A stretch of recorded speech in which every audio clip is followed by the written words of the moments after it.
Secure your tinfoil hats, buckle down tight, and hold on loosely as we soar over the rocky tops of the La Platas on a rocky mountain high. Get sucked into the vortex of the Four Corners and settle down snugly at mile marker 420 in colorful Colorado.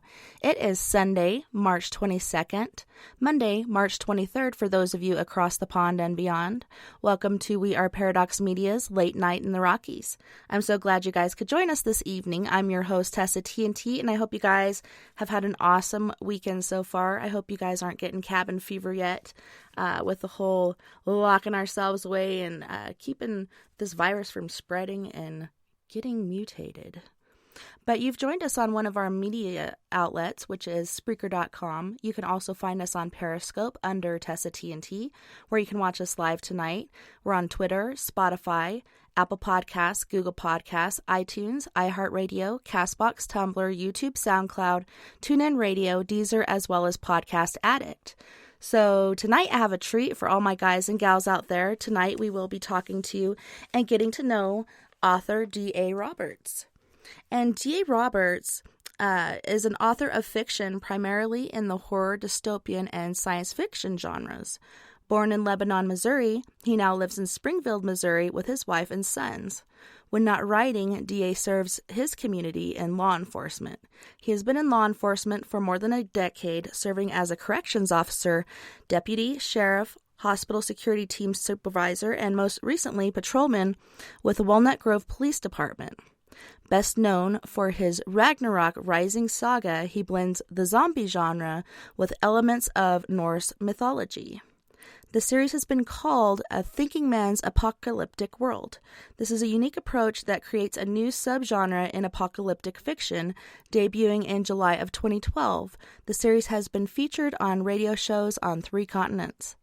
He is also known in science fiction for the Infinite Black series, and this series is based on the hit video game from Spellbook Studio.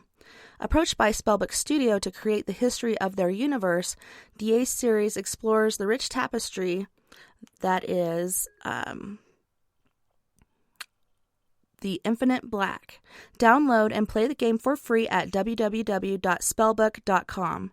And in November of 2018, DA took on the challenge of the role of CEO of Jill Ellington Ashton Press. To find more about his work, you can go to jellingtonashton.com, amazon.com/author/DA Roberts, facebook.com/DA Roberts author. That's quite an impressive background there. And you've been writing for quite some time. Yes, ma'am. So when did you get into writing these certain types of books because of experiences that you've had in the past, or were you just inspired by other stories? I grew up in rural Missouri, just outside a little town called Lebanon. A farm kid, so I grew up reading everything I could get my hands on, and it really kind of inspired me to want to be a writer in my own right. And I started fairly early writing short stories and poems and things like that, but it wasn't until 2012 that I had something major published as my first novel. I base a lot of the characters on actual experiences. A lot of them, especially the law enforcement tactics and things like that, are things I've actually done. So I try to bring that realism to my fiction. And I've always been fascinated by the paranormal. I grew up listening to ghost stories, sitting at my mother's knee when my mother was alive, and my aunts and my grandmother all used to tell ghost stories, and I absolutely loved those as a kid, even though they scared the tar out of me.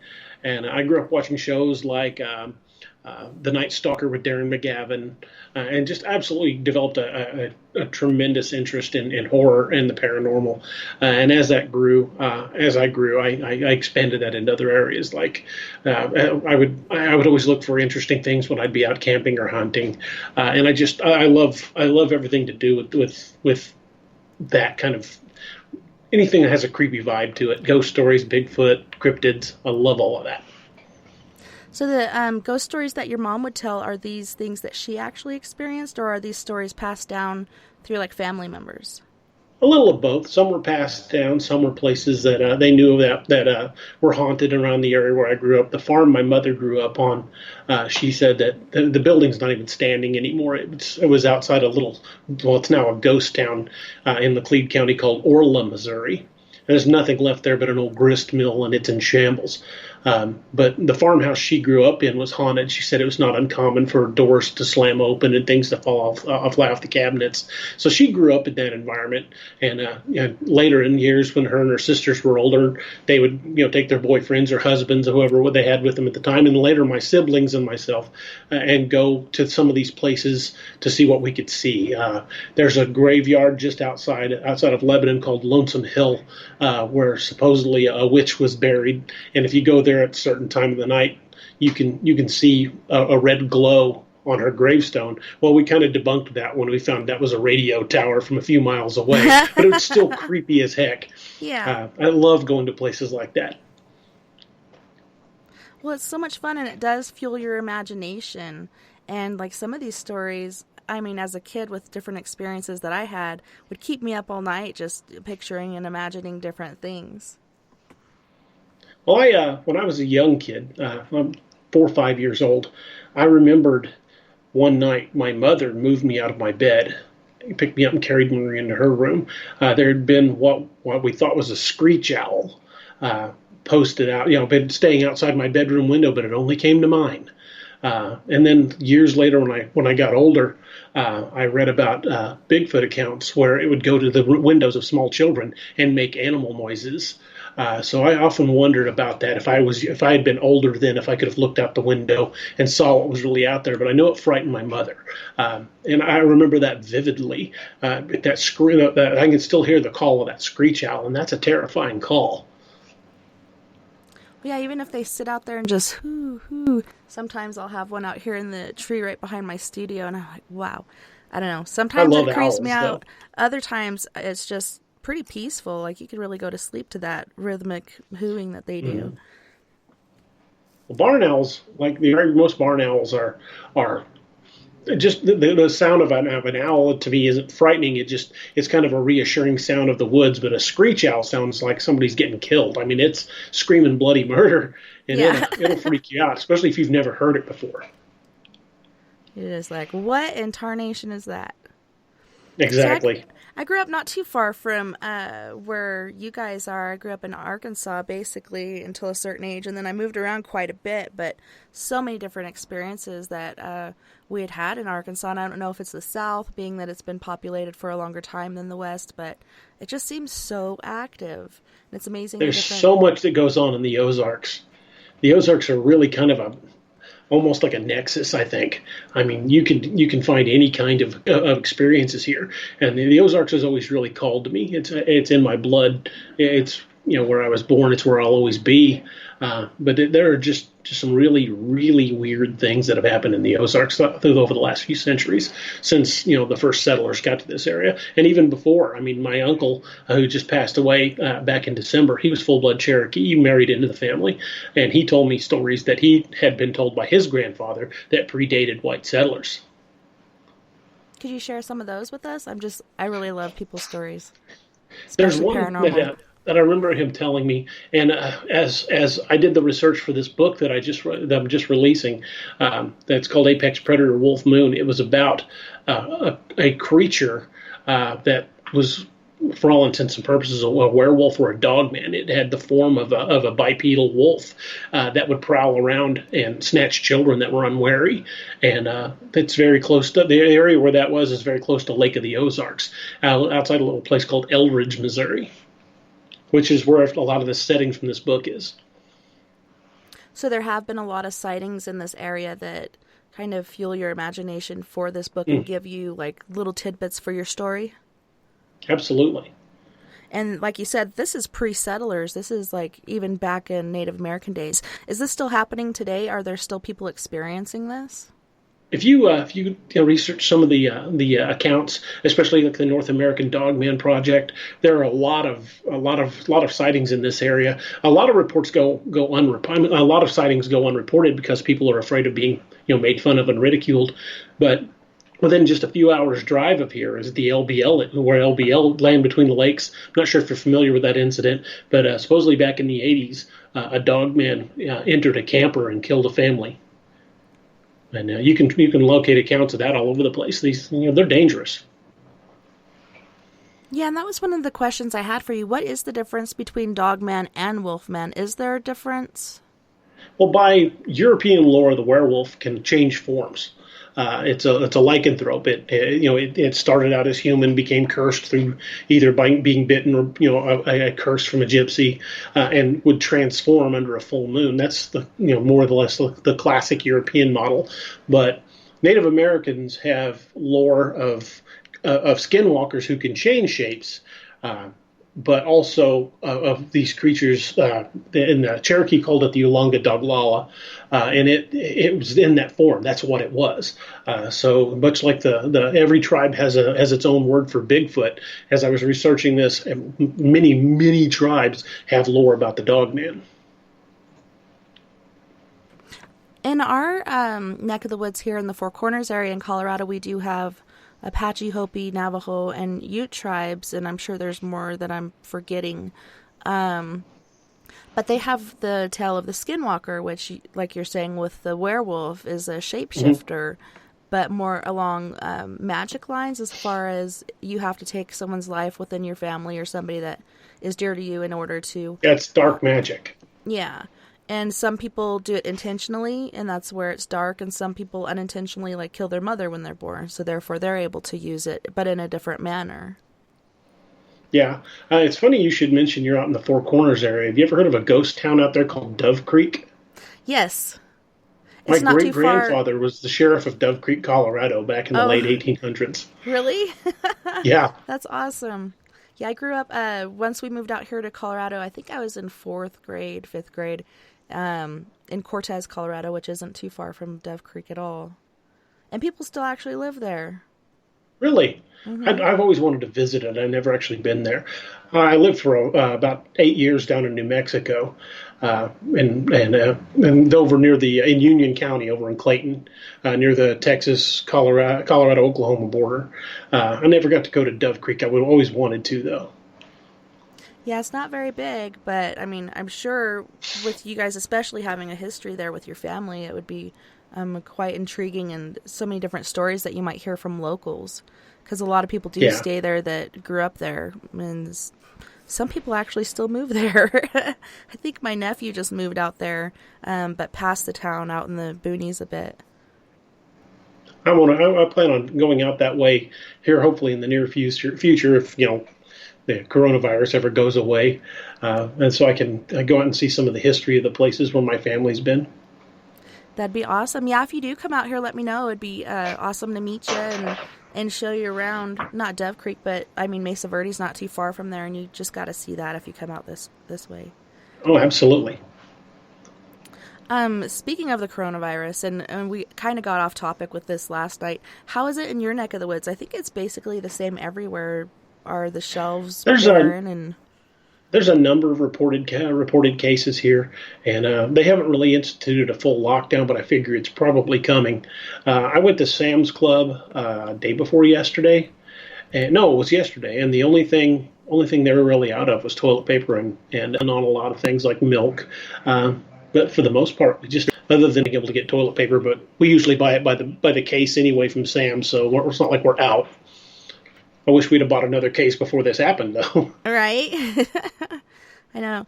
It's hard not to get stressed out about it, but we've just been calling beforehand, when's your shipment coming in, and then Walmart's been doing it to where it's kind of like Black Friday. You line up for the toilet paper, and then they'll give you a package per family of toilet paper and a package of paper towels and whatever. That way people aren't taking the whole damn thing, because they will. It's pretty sad. Thought about just ordering some off Amazon. Yeah, I looked on Walmart.com, but I didn't think about Amazon. I might try that. Walmart.com. Sam's Club will deliver. Yeah, I put it in my basket, and as soon as I go to check out, it's like, no, we're out of stock, which it didn't even say that on the thing, so that's weird. I don't know. It's crazy. I try not to let it freak me out, because that negative energy will just affect my immune system, and I don't know. I think we'll get over it pretty quickly. We're pretty... I think so, too. Pretty rational for the most part.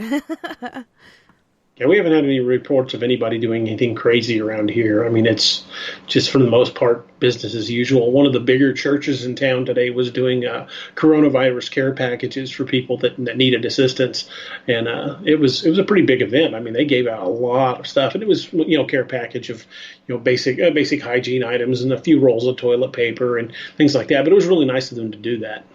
Yeah, that is super awesome. Yeah. There is a lot of people that can't get out there in time, and once they do, they move so much slower than other people, as far as the elderly, and you can't even reach certain shelves, and, a lot of times by the time they get there, there's nothing left, but it's been nice. I've seen a kid go out of his way to help an elderly person that couldn't look up to a certain height, and that was pretty nice to see in the whole chaos of Some everything. of the stores around here are doing early hours, opening like an hour early just for elderly shoppers, which I think is pretty neat, and assisting them get what they need, which I think is fantastic. I'd like to see more places do that. Yeah, it's a very honorable thing to do, and it makes it a lot fairer because there's a lot of people that are just out for themselves and not thinking about the smaller person or the older person or whatnot, but yeah, it's pretty cool that they're doing that and actually, taking care of people. And it's very cool that your church did that and they're doing these care packages and taking care of everybody. So growing up, you're basically there in Missouri. You're in the Bible Belt, correct? Yeah. Yeah. So, yeah, we jokingly refer to it as the buckle of the Bible Belt. The buckle. Oh, no. You don't want to catch that. So did your family with these certain stories and relations to these certain stories catch any judgment and ridicule for repeating them or, kind of having fun with it? Not really. I mean, like I said, I grew up on a farm. My family are all hillbillies, and when you deal mostly with hillbillies, they're a pretty superstitious folk. I mean, you tell them you saw something creepy in a graveyard, they'll avoid the graveyard and not say, "Oh, you're full of it." It's just everybody around here that lives out on these farms in these rural areas has had experience or one or another. Chickens going missing, just strange occurrences around the farms. I mean, it's not uncommon. They don't talk to a lot of outsiders about it, but you got to be one of the clan, so to speak, one of the hillbillies themselves. If they don't know who your kinfolk are, they won't talk to you. Yeah, it's interesting the different people that you do catch flack from. Like my Aunt Vicky, she's like, "What makes you think God's going to protect you doing this kind of stuff when you're communing with demons?"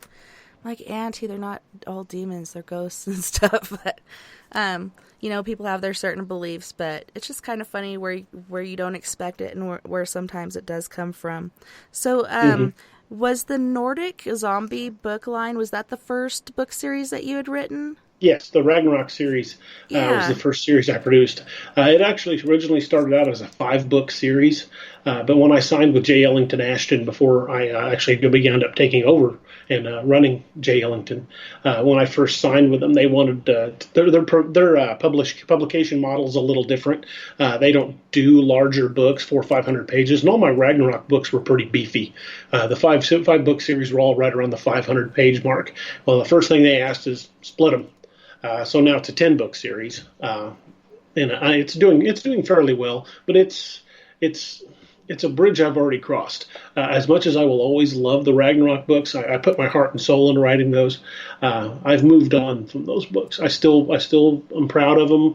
I still want to see them do well. I'd love to see them pick up as a Netflix series or something like that. But I'm doing other projects, and I want to be known for those other projects. Yeah, that'd be awesome. And even Amazon's doing their own little series now, so I mean, who knows who's going to pick you up. I hope so. That'd be awesome. Where'd you come up with the whole idea of the Ragnarok whole zombie thing? Well, one night there was me and 4 other officers were sitting around having coffee, and we were all joking and making fun of different things, and just being guys, just being idiots talking over coffee. And we talked about what we would do if different things happened and how we'd react. And then we get to talking about horror movies. And then inevitably somebody, I think it was Sowards, brought up zombies.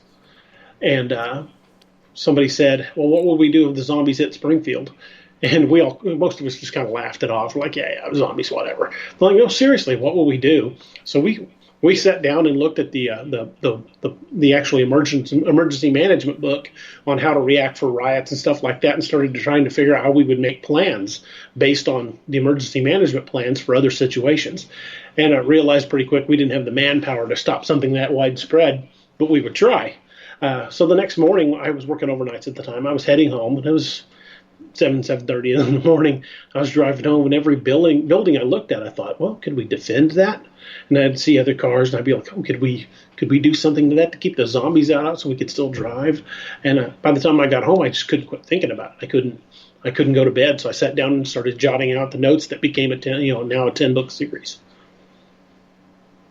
It's funny how that happens. I've actually written poetry that way. Like, you have a line that keeps going through your head, and it won't go away until you write it down or whatnot. It's pretty interesting. I wanted to do something different than the traditional zombie story with the Ragnarok books. That's why I blended in elements of Norse mythology. I'm not your normal person, I suppose. I'm a Norse pagan. So I wanted elements of that in the books. And when I started doing the research into zombies and the undead, I started looking at the Norse pantheon, the Norse beliefs, and they have something along the lines of 30 different words for different types of undead. So wow. I wanted to fuel that. So I took elements of Norse mythology and started making the zombies pattern more on the Norse Draugr, which were walking dead. And I thought, well, okay, what else have we got? And when I started reading about Ragnarok, it said that during the time of Ragnarok, Loki would lead an army of the dead out of Hel, Hel, 1L, into the world of men, and to basically bring about the end of the world. And I thought, well, there's a zombie apocalypse right there. So I started looking at the history of the texts on Ragnarok, and it said Ragnarok was a cycle, and it changed. And I thought, well, what if the zombies came first? What if Loki brought the dead first before everything else, to kick off Ragnarok, and that just built from there. So you said there's 30 different terms for... I don't know if it's exactly 30, but there are so many different types of undead in the Norse mythology. There's the Draugr, which are the walking dead. There are Barrow Wights, which are undead that guard tombs. There's just so many different types. There's ghosts that go door to door, knocking on doors, looking for someone to give them shelter, and if they let them in, they'll kill everybody. I mean, the Norse have so much history of dealing with the unknown, dealing with the occult, dealing with the dark side of death. That's very interesting, and people think mythology, it's not true, but there's a lot of things in mythology that I do find to be accurate, and that could be true. I mean, a lot of times fact is indeed stranger than fiction, and a lot of these things that we think of as fiction now are actually, or were at one time, what was actually going on. So that's pretty interesting. I've never heard that with the... Well, most myth are built on some sort of fact. Something happened that the myth was built from. So even looking at more Judeo-Christian myth, you see a lot of things that are actual events that where these legends came from. Legends grow off tales that were told of something that actually happened. Excuse me, sorry, had a belch there. I'm sorry. Oh, no worries. But all of those really originally came from some sort of event, and it's those events that later become the tales of legend. And that we're living in a time now where, who knows, 150, 200 years down the road, things that people are doing now might be the legends of those days. It's very interesting and intriguing, and even with tribes today, like just the different things from their past, their history, and things that they're trying to teach to the younger generation, which doesn't seem as into things that are important to the tribe as they used to be, but it's very intriguing to me. So what tribes do you guys have in your area? Let's see. There's the Kickapoo, the Osage, Cherokee, Oglala. That's I'm trying to remember some of the others. There's a bunch of tribes from this area. I mentioned the Kickapoo. Cherokee's big around here. There's a lot of, in fact, just down by the Oklahoma border, about an hour from here, an hour and a half, are the Cherokee Nations. They've got casinos down there. The reservations are down there. But there's a lot of tribes in this area. Some of them don't even exist anymore. They've just vanished. Yeah, and it's hard to say where they go. Dennis in the chat room was wondering, DA, when did you first experience the paranormal or paranormal activity? Like I said, my mother would tell me ghost stories, and we've gone to some of these places looking basically to scare the crud out of ourselves. And sometimes we succeeded, and sometimes we didn't find anything. But I've seen some pretty weird things growing up, and I can't say for sure that they were paranormal, but certainly enough to weird me out. Just for example, there's my wife and I. You're familiar with geocaching? Where like rocks and stuff, or? Yeah, no. Geocaching it happens all over the world. People hide little boxes of treasure, and you use your GPS to find them. Wow. It's a lot of fun. Her and I do that just for fun. Well, one of the geocaches we were looking for, I want to say 6 or 7 years ago, led us to a cemetery, an old cemetery out near what is that? Mount Vernon, Missouri. And when we got there, the first thing we noticed odd was that a lot of the graves were not facing the same direction, which is weird because most graves, face east, face the rising sun. Well, these graves were in all kinds of weird directions, and we were, my boys were pretty little then, so they're kind of scampering around, looking at stuff, helping us look for the cache. And we had our dog with us. It was a bull mastiff, and he started acting really weird, which is unusual for him. He was pretty rock solid dog. Take care of the boys. We lost him to bone cancer about 4 years ago, but in that I digress. He was acting really odd, so we found the cache and we started to head back to the vehicle. Well, over across the cemetery, in the trees, a large, like when I say large, we're talking mastiff-sized dog walked out of the trees, and it was just jet black. There was not a spot of any other color on that dog, and when it emerged, it kind of freaked us out because we didn't hear anything, and that dog was as black as pitch. It was just everything. You couldn't see any color on this dog whatsoever. Well, it watches us get back to the car, and as we're getting the kids in the car, and I'm getting the kids in the car seats, and got the dog back in the car, and the dog was acting, real kind of spooked this whole time. And I turned around with the digital camera and I snapped a few pictures before I got in the driver's seat. When we got back to the house and uploaded those pictures to our computer, you could see the shape of that dog in the trees. And it just appeared massive. The size of these oaks. You could see it plain as day. I've got to find those pictures and I'll send them to you. Yeah, that's insane. Was there a color to its eyes, or you didn't see detect anything any but black. color? Wow. Sounds like a dire wolf, kind of. It was about that size. It wasn't shaped like a mastiff. It was shaped more like a wolf.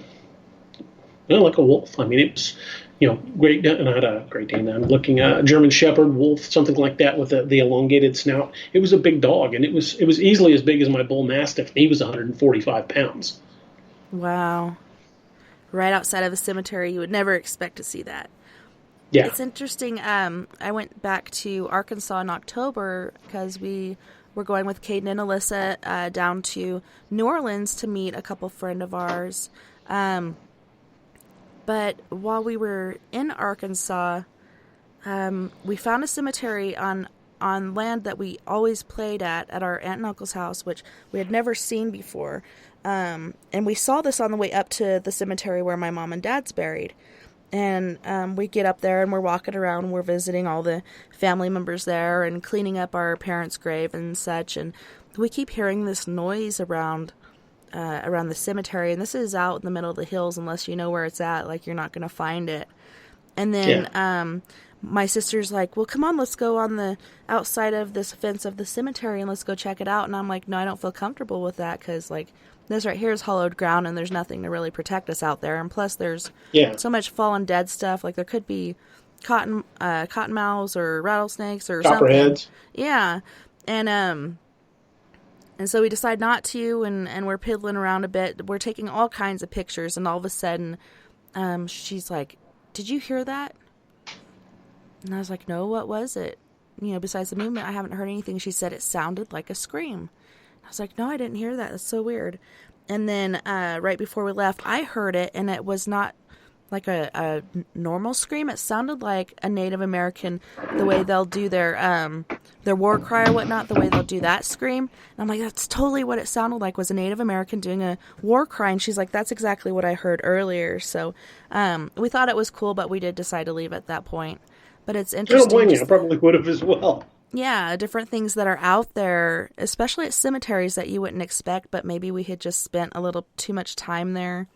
And I thought we should leave. I'm not sure, but it was very interesting.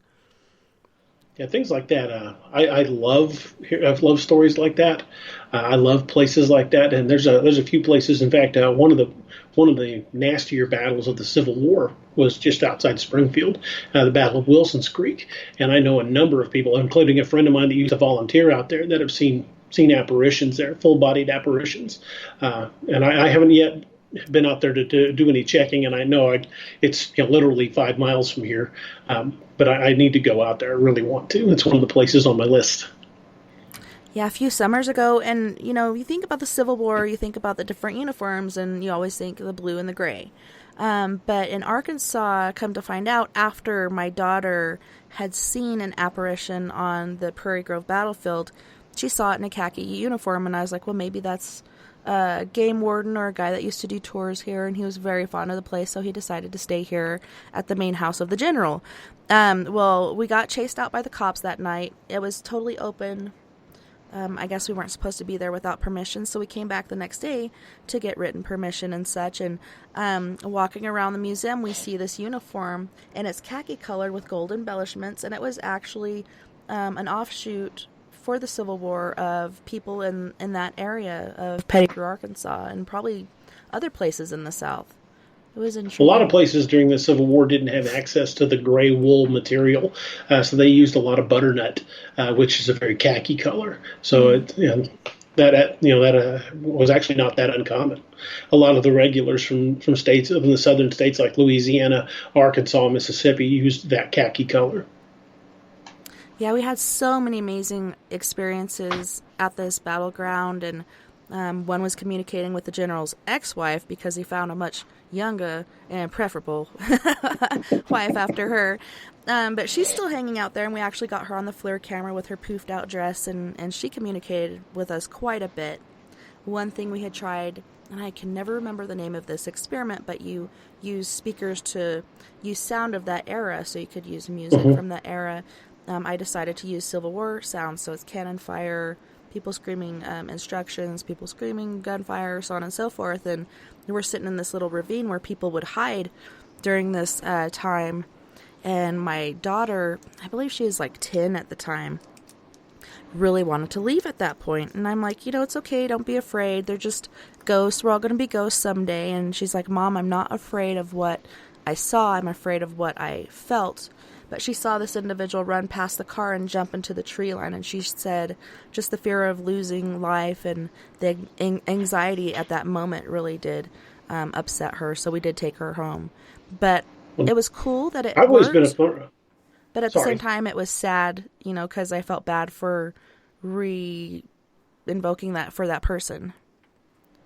I've always felt that you should trust your gut. If your gut tells you need to get out of there, you probably do. Mm-hmm. Yes, the gut never leads you astray. I would love to have been there for that. That would have been fantastic. It was very impressive.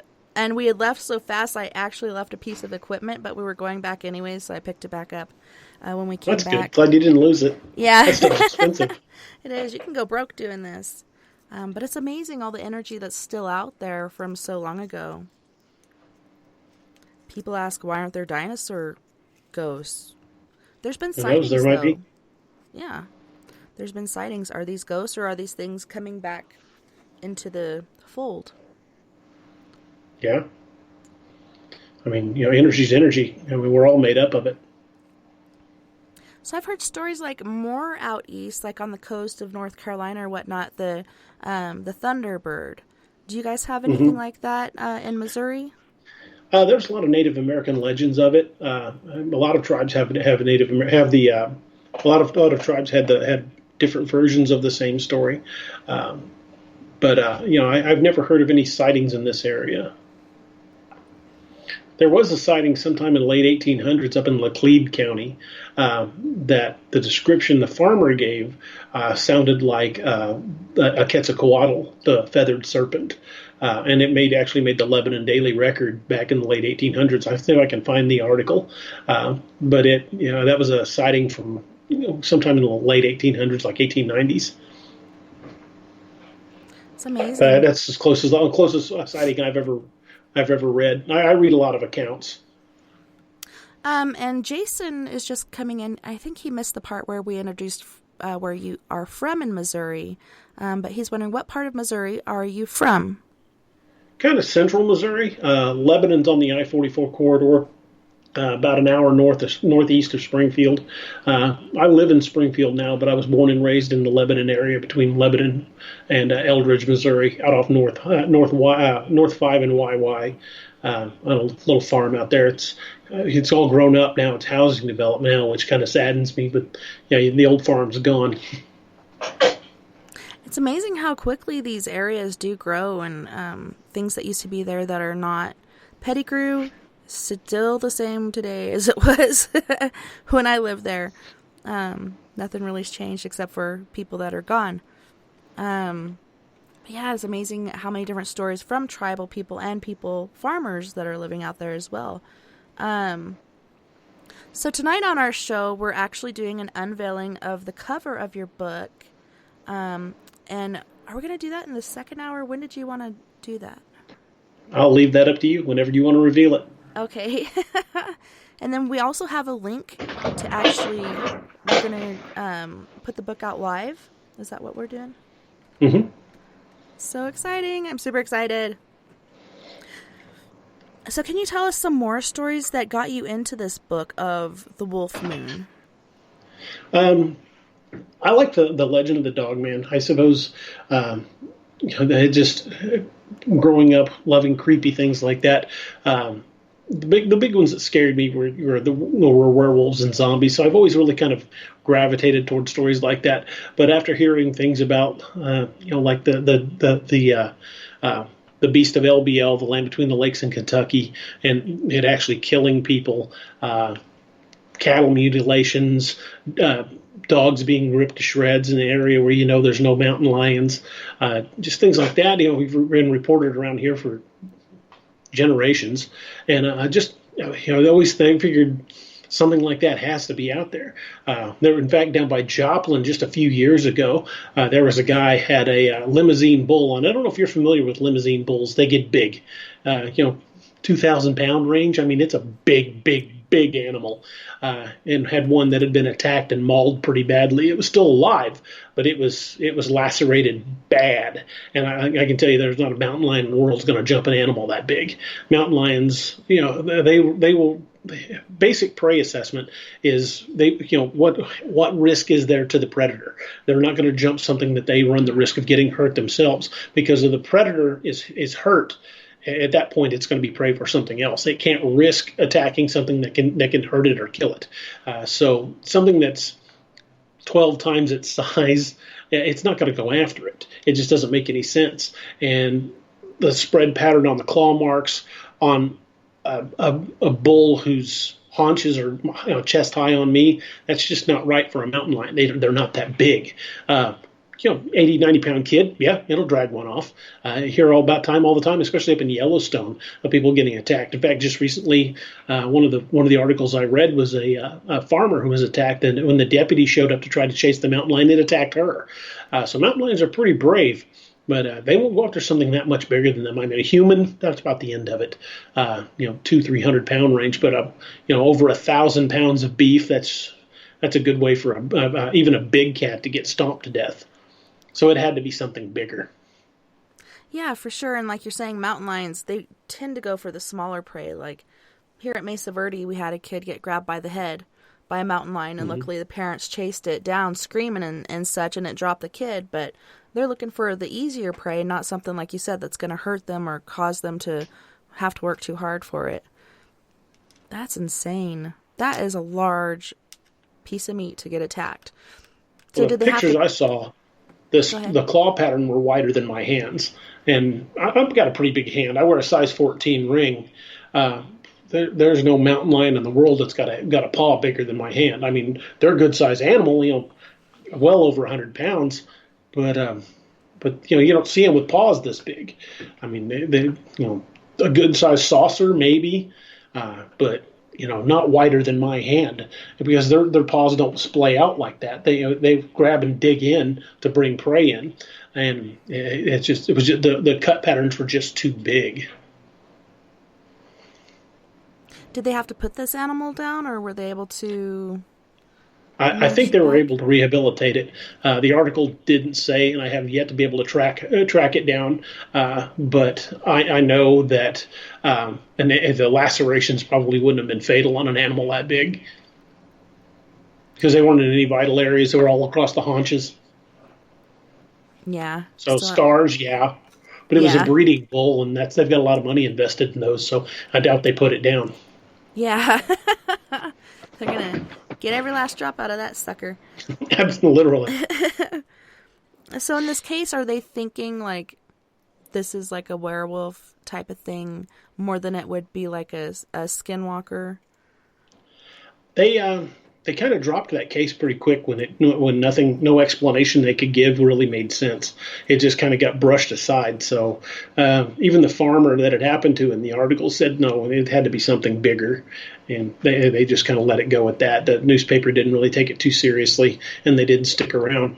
But if you look, like for example, again, in that area in Kentucky, land between the lakes, if you Google land between the lakes, you're going to find there have been a number of animal attacks, similar situations, big animals, horses being mauled. Mountain lions won't go after horses. They're too big. It's too fast.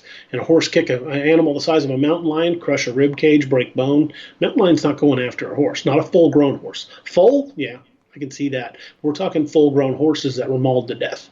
That's not a mountain lion. And there are no grizzly bears in this area. Haven't been 150 years. Yeah, even the deer out there are not, like out here they're pretty large. Out there they're quite small. Have you ever heard of black panthers out there? I've heard stories about them. I've never actually seen one.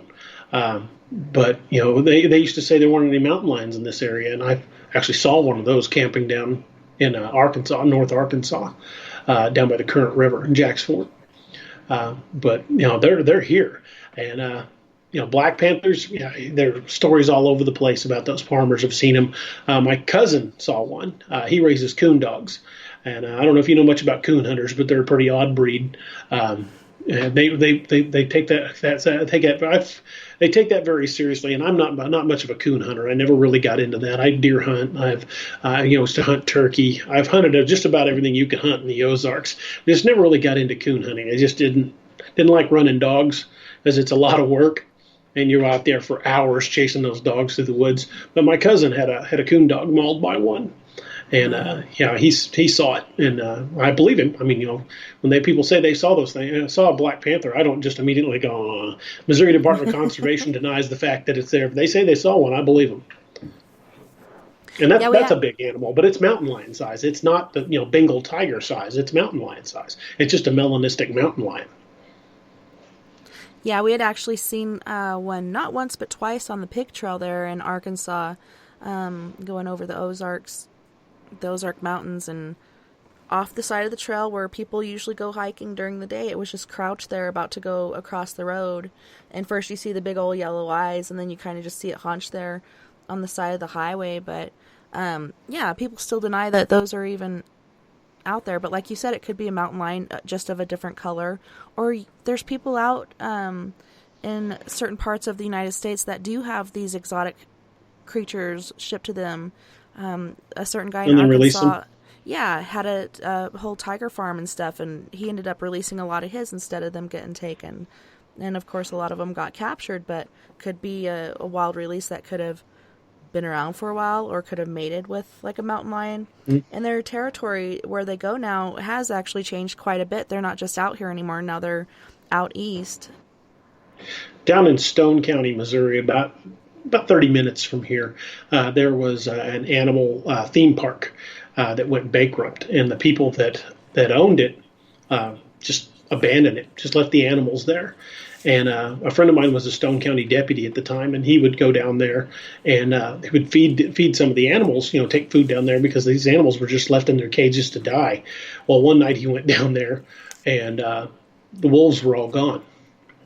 And it was a large population of wolves they had. So and he said later on patrol he saw one of them.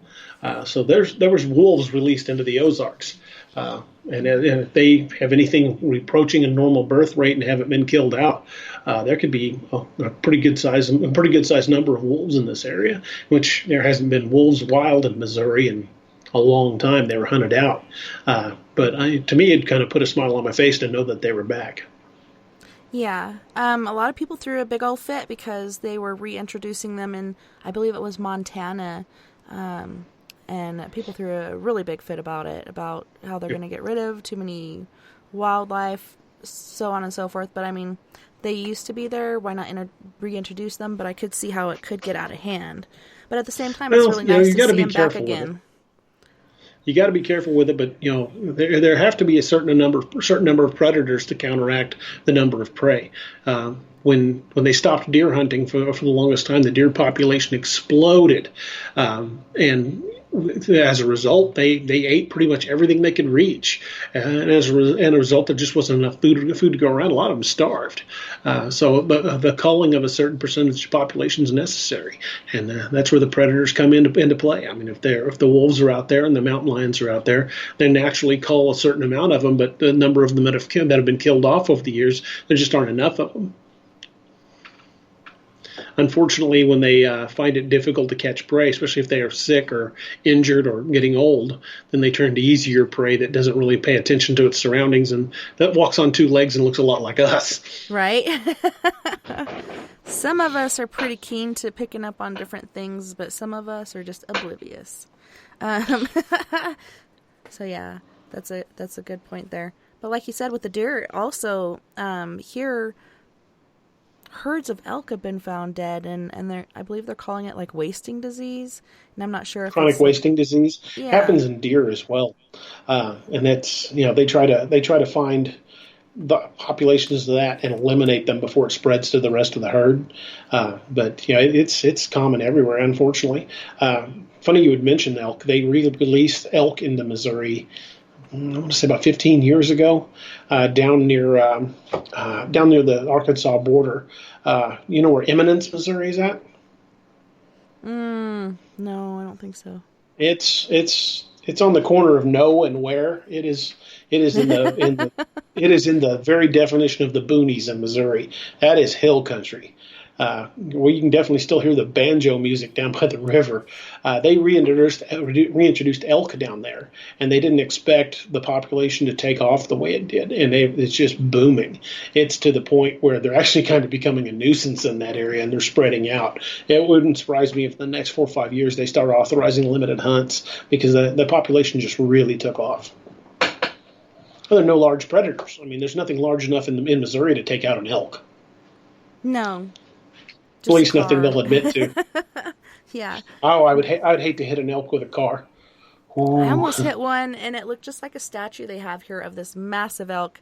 And I swear to God, had this thing not reared up, we probably would have died that night, but it reared up on its hind legs, and it was so tall. I just remember looking out my window as I was driving past it. Like, I could not believe that I almost just hit this thing. It had to be like 500 years old. That's how grand and glorious this elk was. It was the biggest elk I'd ever seen. It really blew my mind. If you hit an animal that size, it would absolutely destroy your car. Yeah. I was so glad he reared up. Back in the early 90s, I saw a semi-truck that had hit a moose, and the truck was just absolutely demolished. Coolant leaking. There was blood on the bumper, and I asked the driver, like, "Where'd the moose go?" He said he got up, snorted at me, and walked off. I'm sure it probably went somewhere and died. I mean, it probably took some massive damage, but it didn't kill it instantly. I mean, a semi hit a moose and didn't kill it instantly. That's a big animal. I would hate to hit anything the size of an elk or a moose. Yeah, those things are pretty hardcore for sure. But on that note, we are going to go to our first musical break.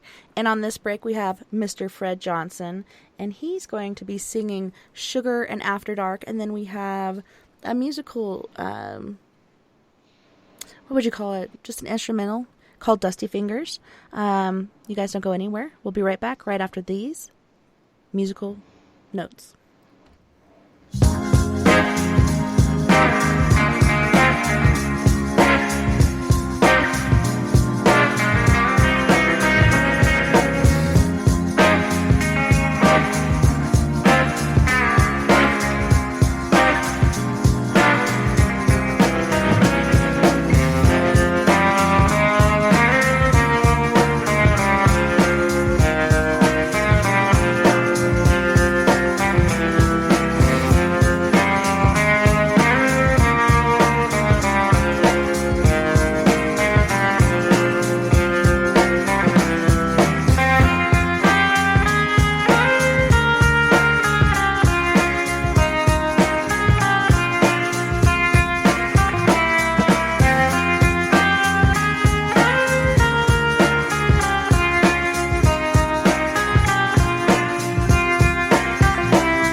all love go wrong, my sugar?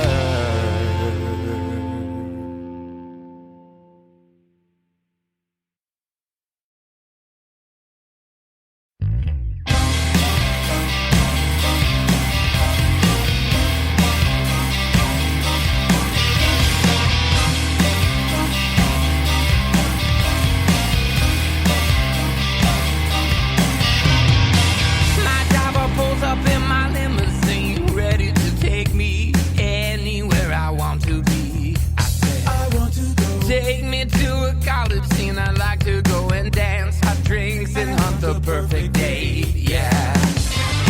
Living at the dark, I search lonely streets to find hidden shadows in the dark. It doesn't matter what I say. Secret homicides arranged in a series of pursuits. No matter what I say.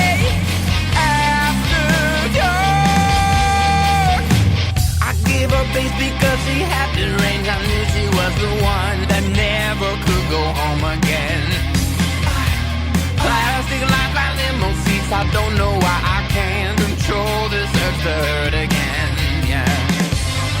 Living at the dark, I search lonely streets to find hidden shadows in the dark.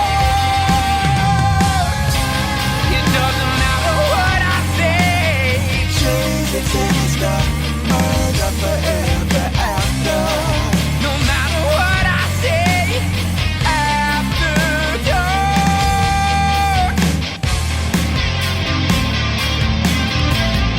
Really meant to hurt into me. Behind the place with days of December. Certain words were meshed in the image.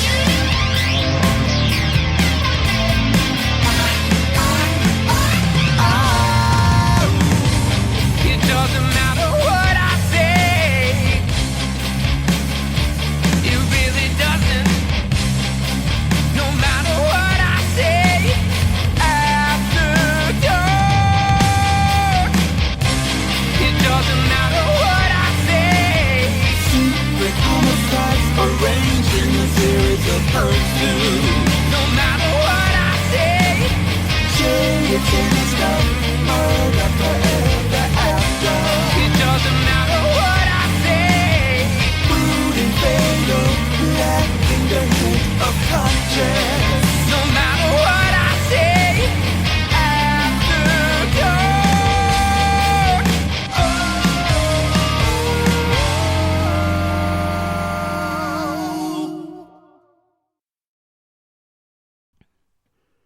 Welcome back, and thanks so much for joining us tonight on We Are Paradox Media's Late Night in the Rockies. Tonight we are joined by Mr. D.A. Roberts, and he's an author of many amazing books. And right now we're doing the unveiling of his newest book called Apex Predator Wolfman. You can see the cover on We Are Paradox Media's Facebook page, and I'm going to show it right now as well to our viewers on the Periscope page. If you just give me uno momento, I'll pull it up. But it's a very, very good artwork. Can you tell us a bit about the artist that did the artwork for this day? His name's Michael Fisher. Everybody calls him Fish. He's extremely talented. He's done all the covers of my books that I've released with Jay Ellington, and he just does really great work. He's a tattoo artist by trade, but he does book covers as well. And I was pretty lucky that he knew when I described the story to him, he knew exactly what I needed. So this is all Fish. So Fish, if you're listening, thanks, buddy. You did a hell of a job. Yeah, I have to say, that's amazing work. Very good artist. Where did you find this guy? He works actually for Jay Ellington. He was already working for Jay Ellington when I signed with them. So he's been with them for a number of years.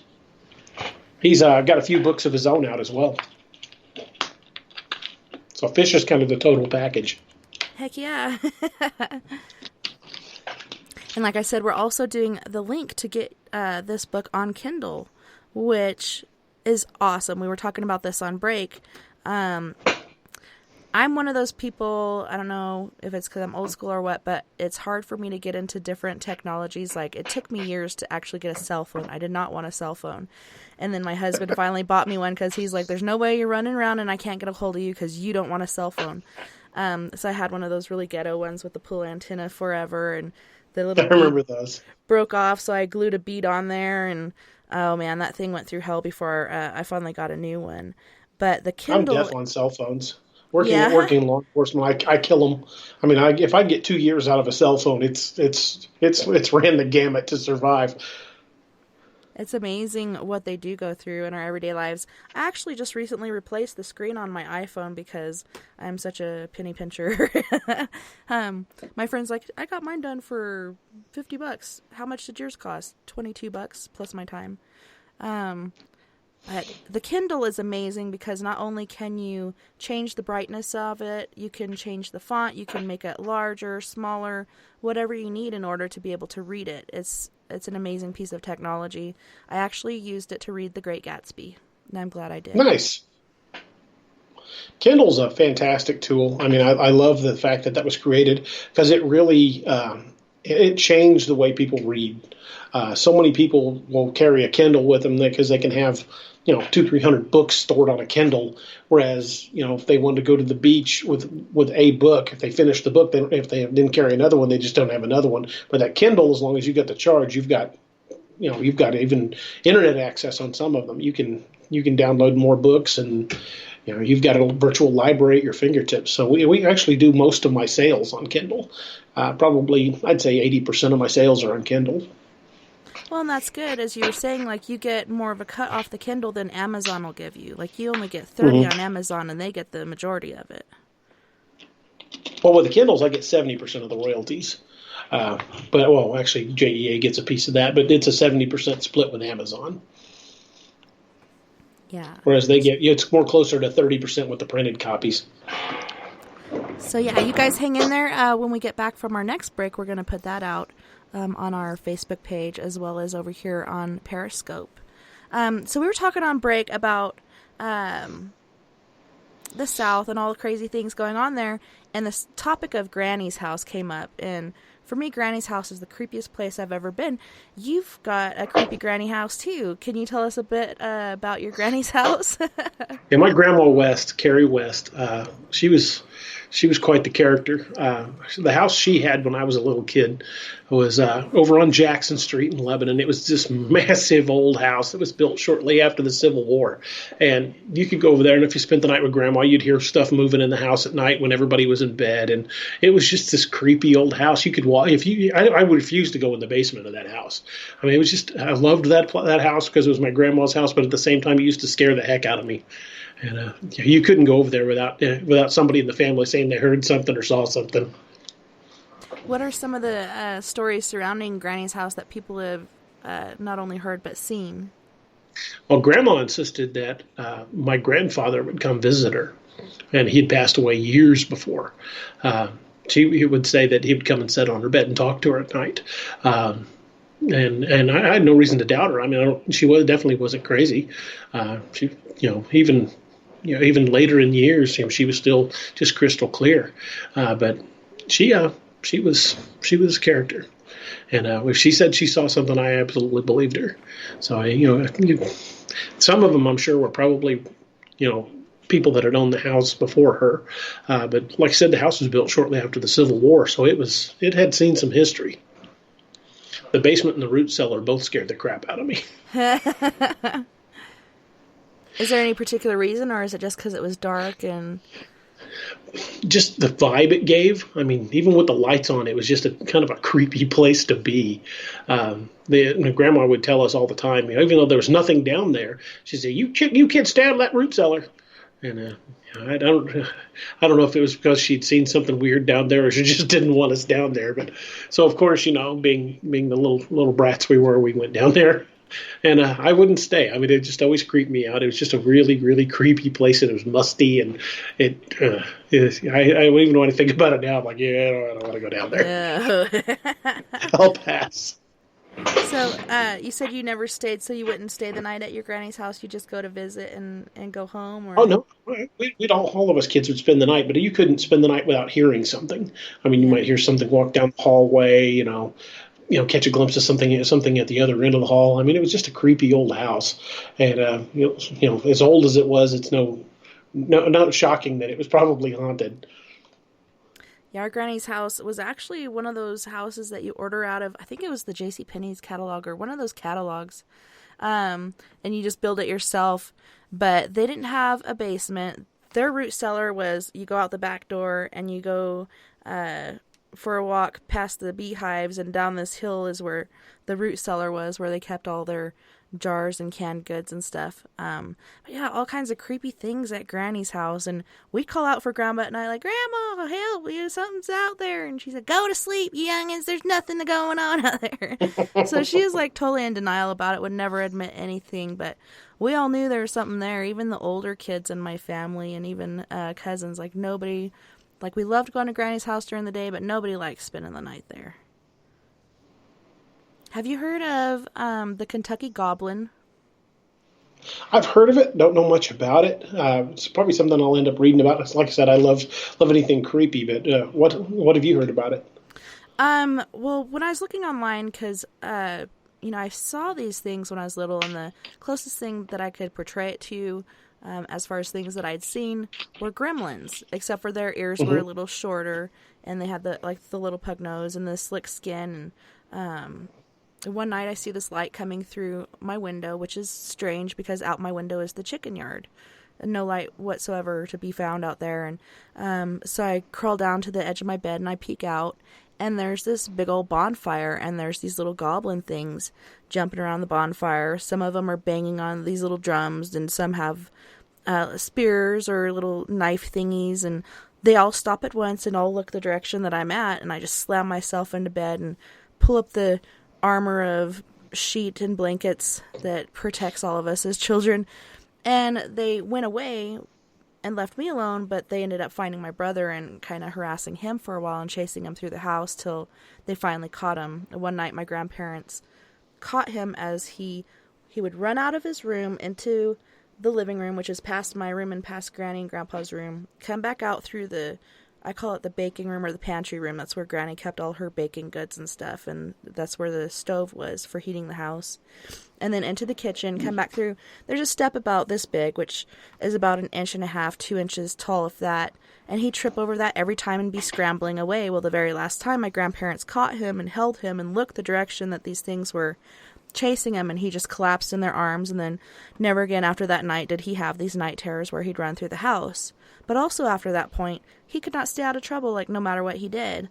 I told a friend of mine, a coworker, about this, and she's like, oh yeah, that's the same as my cousin, and these are called kobolds. So I called them kobolds for years until I looked online within this last year, and I'm like, oh no, because these look more like gnomes, these kobolds, they wear clothes and such, and these things more like gremlins. So when I saw the Kentucky Goblin, that's the closest thing that I could relay them to, except for they didn't have the whole glowing eyes thing going on. So I found that interesting. Yeah, I love stories like that. Especially back in the 1800s and times before that, people would see things in the woods. And I mean, if you look back at Lewis and Clark's journals, even they talk about seeing hairy men. Leif Erikson, the first Vikings that found Vinland, talked about being ran off by what Vikings referred to as huge hairy men. The Vikings were being killed by these things, so the Vikings were ran off by Bigfoot. Wow. The Vikings were larger in stature than your average Native American back in those days. I mean, we're talking average height was probably around 5'2", and then you get the Vikings that were probably pushing 6'2", 6'3". These guys will look like giants. And for Vikings to say these were huge men, that's a statement. So, And when I read that, the Leif Erikson account, I thought immediately, they had encountered some sort of cryptid, probably from the description, Bigfoot. So we don't know what's out there. I mean, even the depths of our oceans, we don't know what's out there. And how many hundreds of thousands of square acres of forest land are out there where people haven't been? We like to think that just because we've settled coast to coast all across the United States that we've conquered everything. But there are areas out there that men have never been. I mean, you can go up in the Rocky Mountains. You can go into valleys that white man's probably never set foot in. You just never know. I mean, there's so much out there we don't know. So it's interesting that you say that about the Vikings and the Bigfoot. Do you think that these certain tribes were in league with the Bigfoot and the Bigfoot's trying to protect them, or they're trying to protect their land? Well, some of the Native American tribes, especially the ones out in the Pacific Northwest, they talk about Bigfoot being just another tribe. Even there's discussions of people of other tribes trading with them having a language, that they were peaceful, and the other tribes interacted with them. And then you get to other tribes like the Sioux, and especially some of the areas up around the Great Lakes, like the Algonquin. They're not so friendly. I mean, they talk about them, especially in the wintertime, carrying people off to eat. So every tribe's got different stories and even their own words for the same creature. They start talking about, a large, hairy, hair-covered creature or man. They refer to them as the hairy man. And especially, when you're pushing an animal that's in the 6-7 foot range, can easily take out a person, especially if it's a large primate. I mean, I don't have the answers. I don't know what Bigfoot is. There's a lot of speculation going on, but no, we don't know what's right. I mean, some people claim that they're the Nephilim, descended from angels, angels that bred with human and created this race, the Nephilim. There are people out there that think that they're from another dimension. There are people that believe that they were brought here by the flying saucers. There's a school of thought where they think it's an unfound great ape. I read all of these accounts and I don't throw any of them out. I mean, because we don't know. We don't know what it is. I mean, at this point, until we've got better answers, we don't know what it could be. But I do firmly believe it's out there. And I think it's just a matter of time till science discovers it. I mean, heck, science is finding new species of animals all the time. They just recently found a species of primate that we didn't know existed, the billy ape, B-I-L-I. And it was a very aggressive offshoot of the chimpanzee. Even Jane Goodall talked about the chimpanzees sometimes would carry children off from villages, so people would be very careful with their children at night. So chimpanzees have even been known to prey on other primates. These, as cute as they look, even a normal-sized chimp is 10 times stronger than your average human. I mean, look at people, chimp attacks, people that have wanted to have chimps as pets, and sometimes it ends disastrously. I mean, these are animals that, in a rage can pummel you to death. You look up some of the attacks on people that have had chimps as pets. They'll bite your fingers off, tear parts of your face off. And this is not an animal that's really designed to be a pet. I mean, it's an order of higher primate with intelligence that's probably not far beyond our own. I mean, chimps are proven tool users. So if you've got a bigger, larger primate out there, and I'm not going to go down on the side that says Bigfoot is a primate, but if you've got a primate out there that's got an intelligence level at least on the level of chimps, say they're tool users, and a lot of Native American tribes back that up, saying that they traded with them and they have their own language. So that puts them above chimps. That puts them up on human intelligence. Maybe not technologically advanced, but they would put them up on at least human intelligence level. So this is an animal pushing 800 pounds, 7 to 800 feet. 7 to 8 feet tall, not 7 to 800 feet. 7 to 8 feet tall, 800 pounds. If it's got the strength of a normal primate, chimps weigh in the 100-pound range, or average of 10 times as strong as a human. What would a primate 800 pounds be capable of? Flipping a car? So one-on-one, I'm not even sure I'd want to go up against one with a firearm. It'd have to be a pretty big firearm. So if it is a primate, then then we're hopelessly outmatched going up against one trying to defend ourselves. Out in the deep woods, you're in their element, not ours. If it's not a primate, if it's one of the other theories, the Nephilim or alien or even from another dimension, who knows what it's capable of? This is an animal that's potentially, it's a creature that's potentially very, very dangerous. And a lot of the Native American beliefs and stories of these back that up, talking about human predation, carrying people off. I mean, they're more than capable of it. So if you're going out there looking for something like that, you better be careful. Yeah, for sure. And I like what you were saying about how different tribes said they were just another tribe, which makes sense to me because we did have so many different humanoid tribes out there back in caveman days and such. You have Homo erectus, so many different hominoids. Some interbred, some stayed to their own. And I think some of these could have still survived. I mean, they're just really good at doing what they do and staying away from, us and our lifestyle. Like a lot of times I do think that they get curious and they come in and check it out.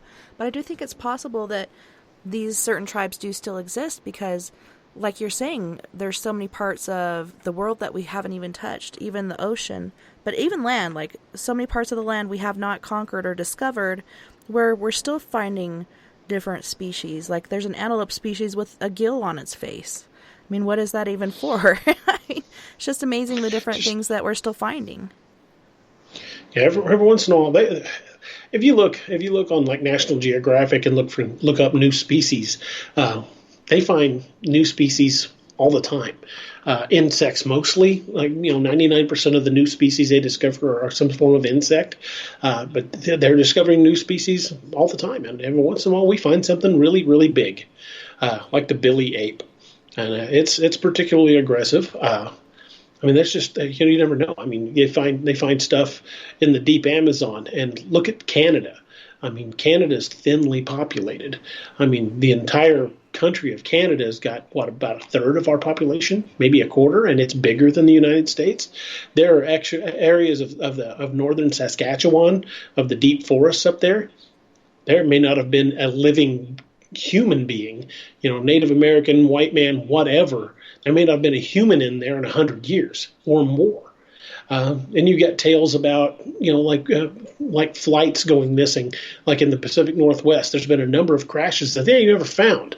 And just because those forests are so dense. If you can get a plane crash in the woods and you can't see a debris trail where it went down, that's some dense woods. Mm-hmm. So it's easy how something that big could have gone unseen, could have gone unnoticed. And to me, it's completely within the realm of possibility. I can't come down one way or the other and say what it is, but I believe it's out there, and I believe it's a matter of time until we've got documented proof. I mean, there's sightings all the time, and let's just say let's take 99% of the sightings and say, these are complete bogus. We're going to throw out 99% of the sightings.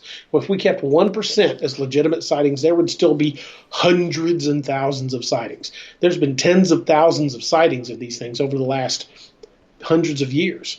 I mean, it predates the Patterson-Gimlin film. It way predates the first recordings of written language among the natives. I mean, they've been seeing these things for a long, long, long time.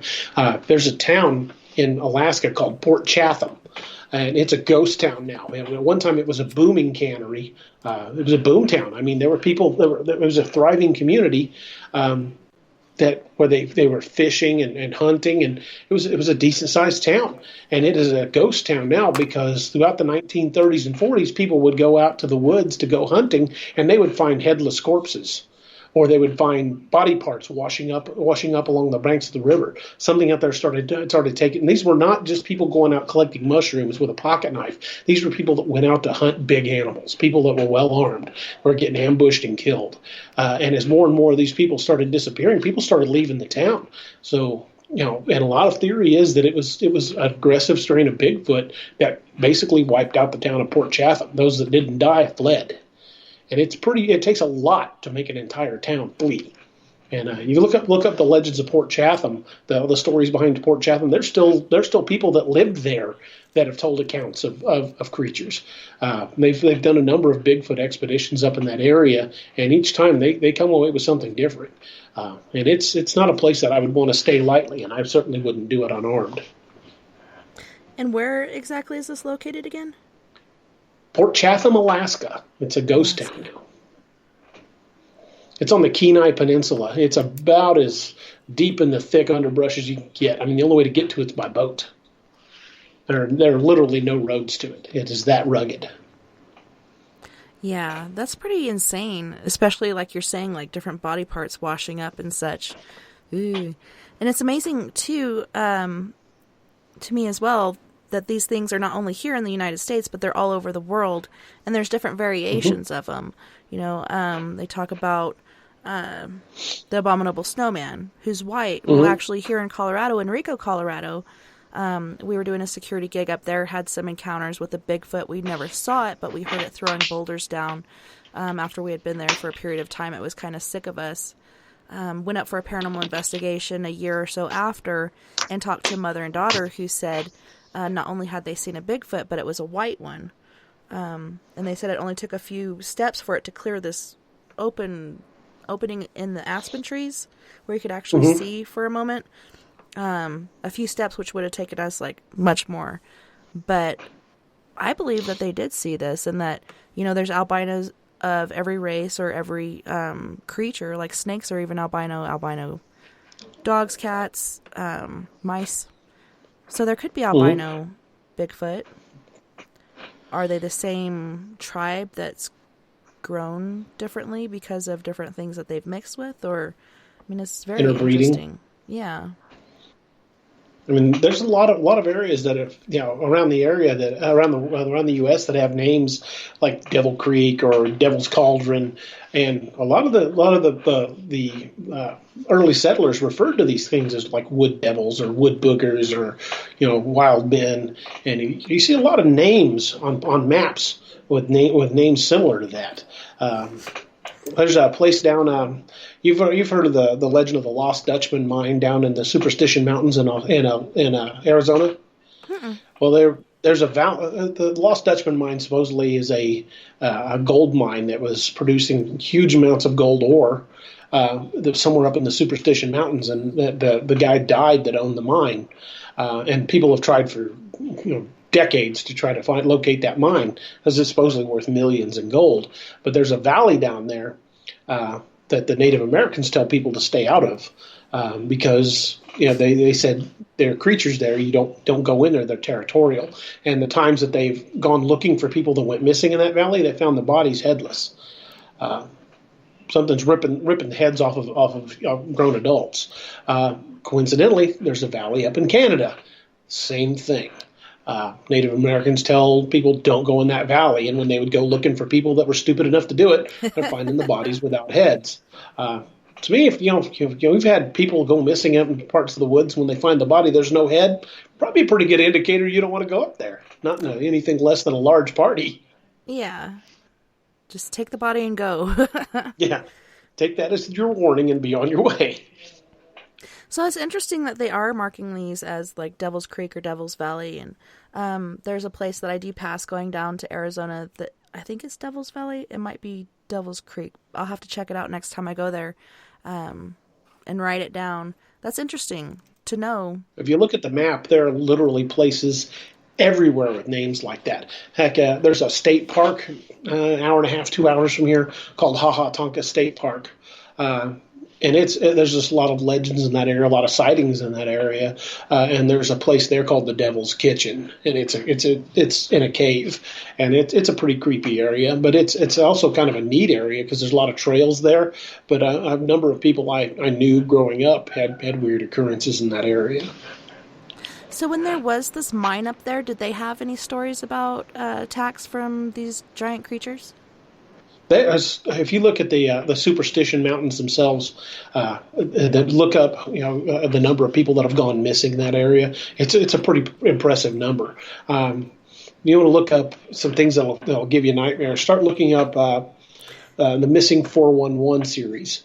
He's a former cop, retired, and he started looking into disappearances in national parks. And he's found that these disappearances occur in large clusters. Sure, some of these disappearances could be people that just got lost hiking, but when you start talking about armed hunters that had hunted the same area for years, getting lost and disappearing completely, never to be found a single trace of, experienced backpackers, hikers, experienced skiers, people that just vanish off the face of the map and are never seen. It's pretty frightening. I mean, it's trying to remember the guy's name, David Paulides, the Missing 411 series, and that he never out and out says what he thinks it is, but if you look at the evidence, there's not a lot of things it could be. I mean, only a certain amount of disappearances could be explained as animal predation. It's got to be something thinking. It's got to be something big to take on people that are armed or experienced in the woods and make them disappear without a trace. I mean, some of these guys were more than capable of fighting back. And then there are accounts of hunters that have gone vanished in the woods, only to be found later, wrapped backwards around a tree and their guns smashed to pieces. Can't tell me a grizzly bear did that. Didn't pick up a gun and smash it against a tree. That's not bear behavior. And we're not talking people that were mauled. We're talking people that were literally snapped in half backward. Well, not in half, but bones broken as they were wrapped backwards around a tree. That takes a lot of force to pick someone up by the ankles and swing them like a baseball bat. This is not normal occurrences, and these happen all over the place. And a lot of times they just get completely shut up or dismissed by the media as people being crazy.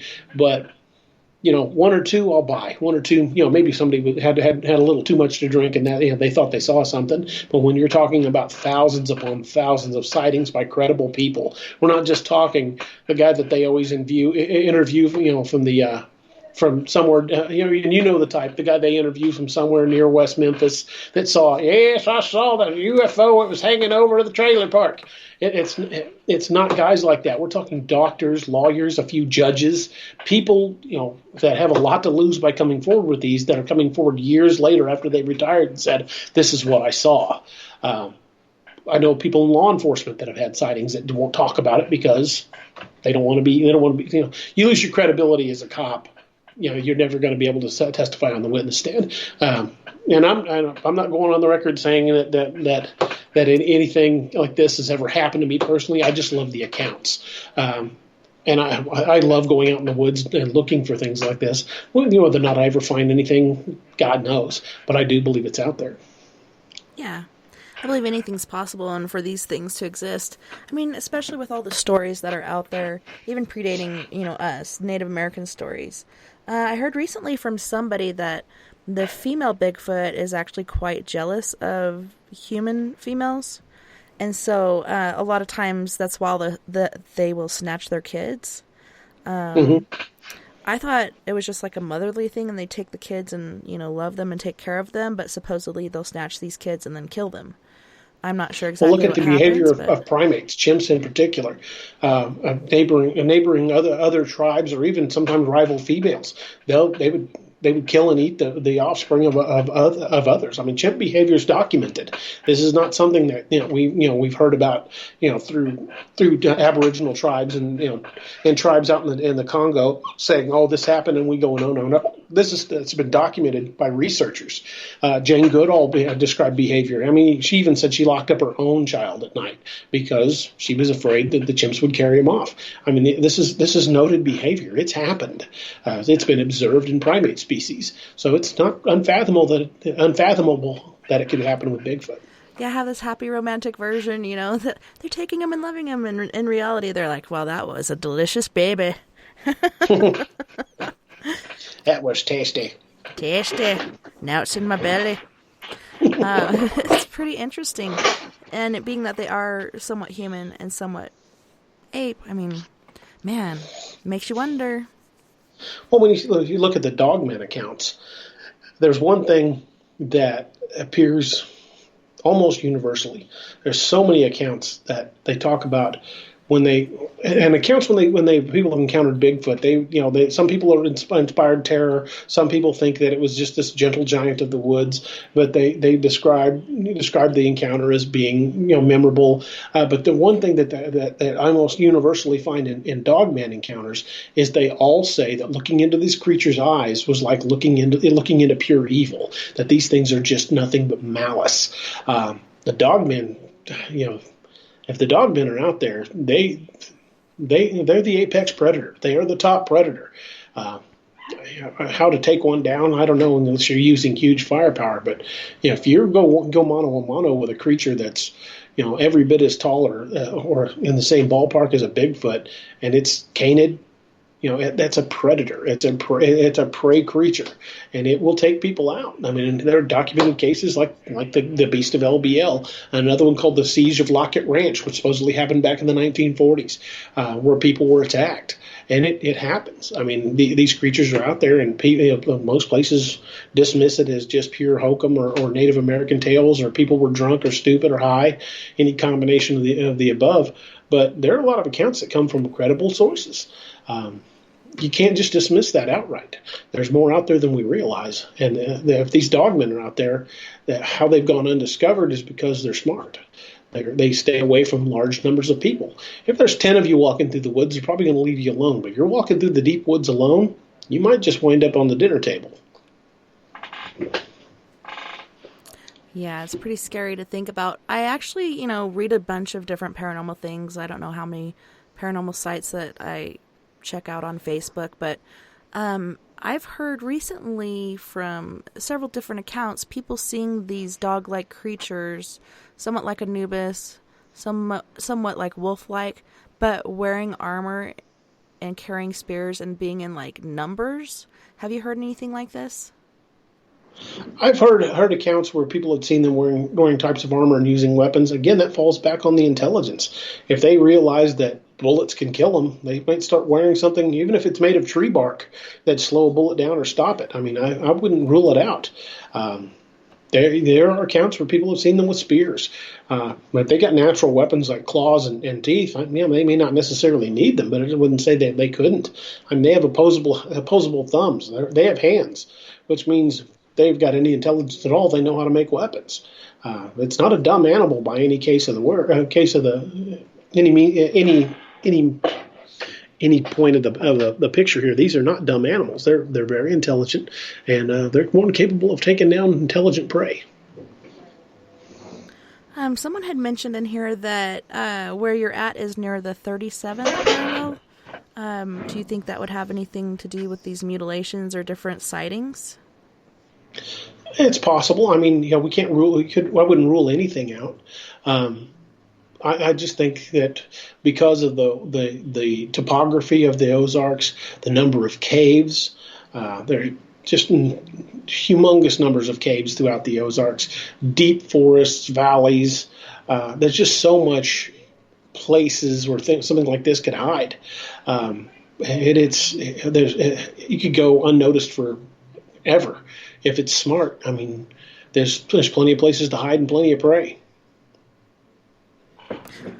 It is interesting, though, how many different creatures and different activities and things like that, even UFO activity, how much increased it seems to be on that parallel. Even the parallels around it seem to be affected. I don't know how the parallels are affected. It's not something I've ever really looked in, but it seems to be like almost. The heart of America seems to be where the bulk of these sites are, and there's sightings.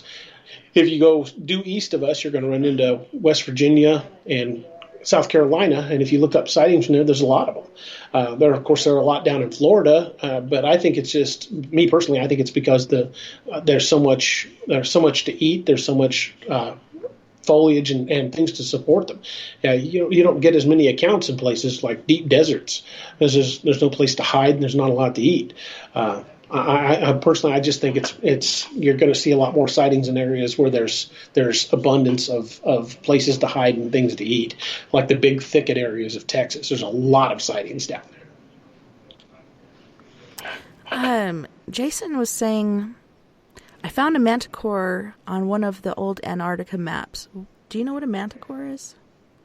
From mythology, manticore was, I believe, a winged lion with spikes on its tail. Oh, wow.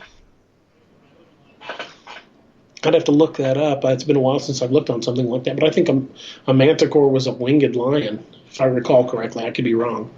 Correct me if I'm wrong. If anybody out there listening, I'm more than happy to be proven wrong on that. Just what pops into my head immediately. Yeah, I'm like, I have no idea what that is. I had to ask you. But yeah, Gnome Drew was saying the white ones are usually the older alpha males, more often than not kicked out of the fold for, once being an alpha male and being replaced by a younger. Yeah. Look at gorillas. I mean, they don't. You don't really see them become silverbacks till they get older. So yeah, I can see that.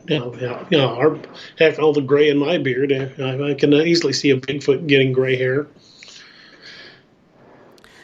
Jason was also saying some of these dogmen are controlled, which makes me think of when somebody had told me at one point that it was actually a government experiment that had escaped from somewhere.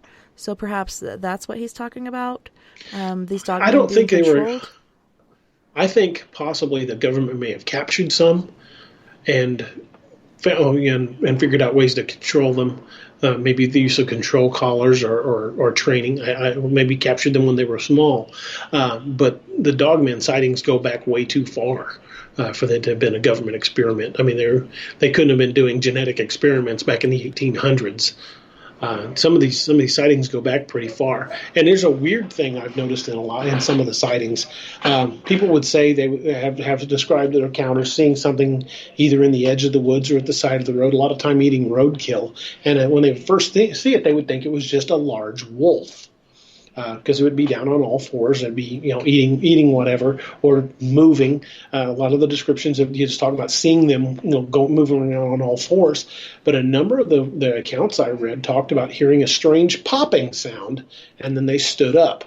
I think that its hands reorient themselves so they went on all fours. I think they're capable of moving on all fours.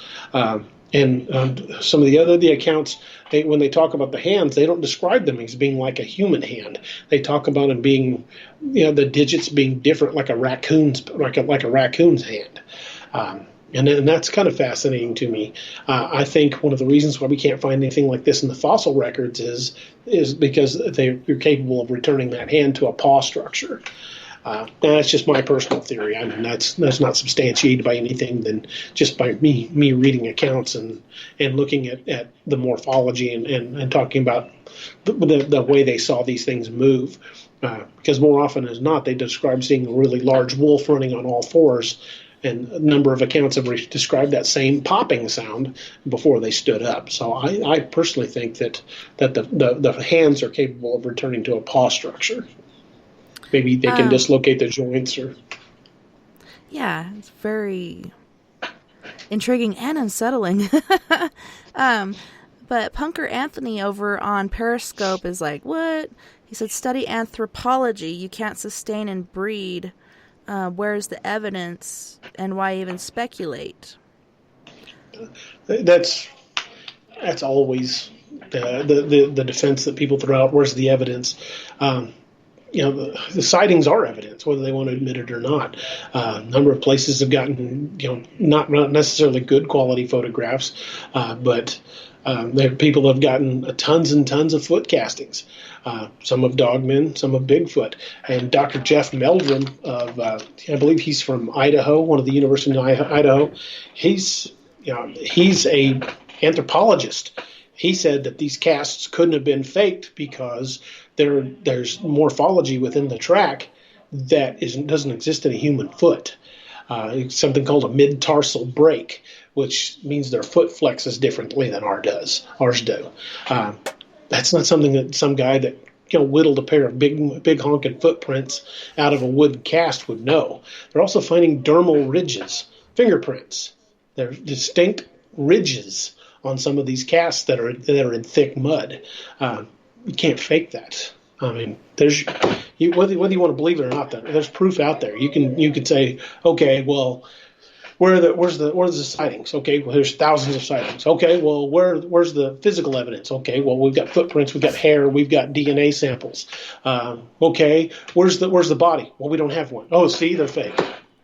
Yeah, that's a circular argument until you can always say that there's no evidence out there, but there literally been documented cases done for centuries. So if you're an unbeliever, that's your prerogative. I choose to believe that we live in a larger world, that there are things out there that we can't explain. Yeah, for sure. And then he also brought up Bigfoot and Loch Ness. These things have to breed or they can't still exist. But actually I was watching, I like to watch Nuke's Top 5. I'll watch Chill's Top 10, Top 15, whatever. I love watching paranormal stuff. And there was actually a video of this. Somebody's filming the water and they see this thing going through the water. And all of a sudden it swims up to where the light is. And you can see at first like these eyes looking up, and then it replays it several times. You're trying to figure out what this is, and I'm like, oh my god, it looks just like the Loch Ness, like what I've imagined it as, like the head, and then the long neck, and then the fin type arm thingies, and then the way the body's shaped. Even it looked like a little baby Loch Ness. It was super cute and strange at the same time. But there is evidence out there. Even people don't believe me about the deer here in Bayfield that use the crosswalk to cross the road. I almost got a picture of it the other day, but by the time you get your camera out there to try to get that evidence that people can't deny, it's already done and over with. I mean, and it makes me think of Bigfoot and other creatures that people are trying to capture. It just takes that second for it to be there and gone. Like, you really don't have time a lot of times to capture it. The FBI recently released and declassified its own reports that it did on the investigation of the Bigfoot incident around Bluff Creek. We're talking during the time of the Patterson-Gimlin footage when they first coined the phrase Bigfoot. The FBI put a lot of man hours into researching this, and they just recently, within the last year or so, released that report. And the report basically says, and you want to go back and read it, it's a pretty lengthy report, but the report basically says, while there was significant evidence to support the existence of this creature, they believe it's dead. Why would there only be one? Right. Where'd the one come from? It had to come from parents somewhere. So if the FBI is going to come right out and say, yeah, the creature in the Bluff Creek area did exist, but we think it's dead, that all that really says is the FBI believes it's out there. Right. Or else why admit that it's dead? Right. Gnome Drew was saying about the LDL. He said it was a family that was killed in the LDL and in the early 1800s. No, look up the Beast of LBL. This supposedly happened back in the 80s, and it happened in an RV, and it was a pretty big deal. I think I know the one he's talking about. There are people that have been reported missing and killed in that area a number of times. Hunters that have gone missing and later found basically dismembered. There's a lot of accounts over the centuries in that area. Even before they made the dams that created the lakes that made it the land between the lakes. Back when that was just river valleys, there were dozens and dozens of accounts from people that lived in that area. So this is not new. It just got really kind of more focused after the lakes were made by the creation of those dams. And when they created those dams, they kicked a lot of people out of that area. Wouldn't let them live there anymore. Made it a state park. If you go through the woods back there, you'll find ruins of homes. You look up the land between the lakes, you'll find a lot of documentation on it out there. But look up the beast of land between the lakes, or the Beast of LBL, and you will guarantee you will find that account where the family was killed in the motor coach. Robert was coming back with the manticore. Plural being manticores. Greek mythology, a beast with the body of a lion, usually red, the tail of a scorpion, and the head/face of a man with a mouth filled with multiple rows of sharp teeth like a shark, and said to be able to shoot spikes from its tail or mane to paralyze prey. Thanks, Robert. I know it's something I wouldn't want to run into. Heck no. That's interesting. I wonder what sort of proof they have of that being up there. But he said he found it on the map. There's so many different creatures, even back in the day of sailors and such, these different creatures that they put on certain parts of the map, and it makes you wonder what was there. Even Antarctica, being once a jungle, now a frozen iceland. Yeah, they discovered a species of large dinosaur under the ice. Of course, the fossils.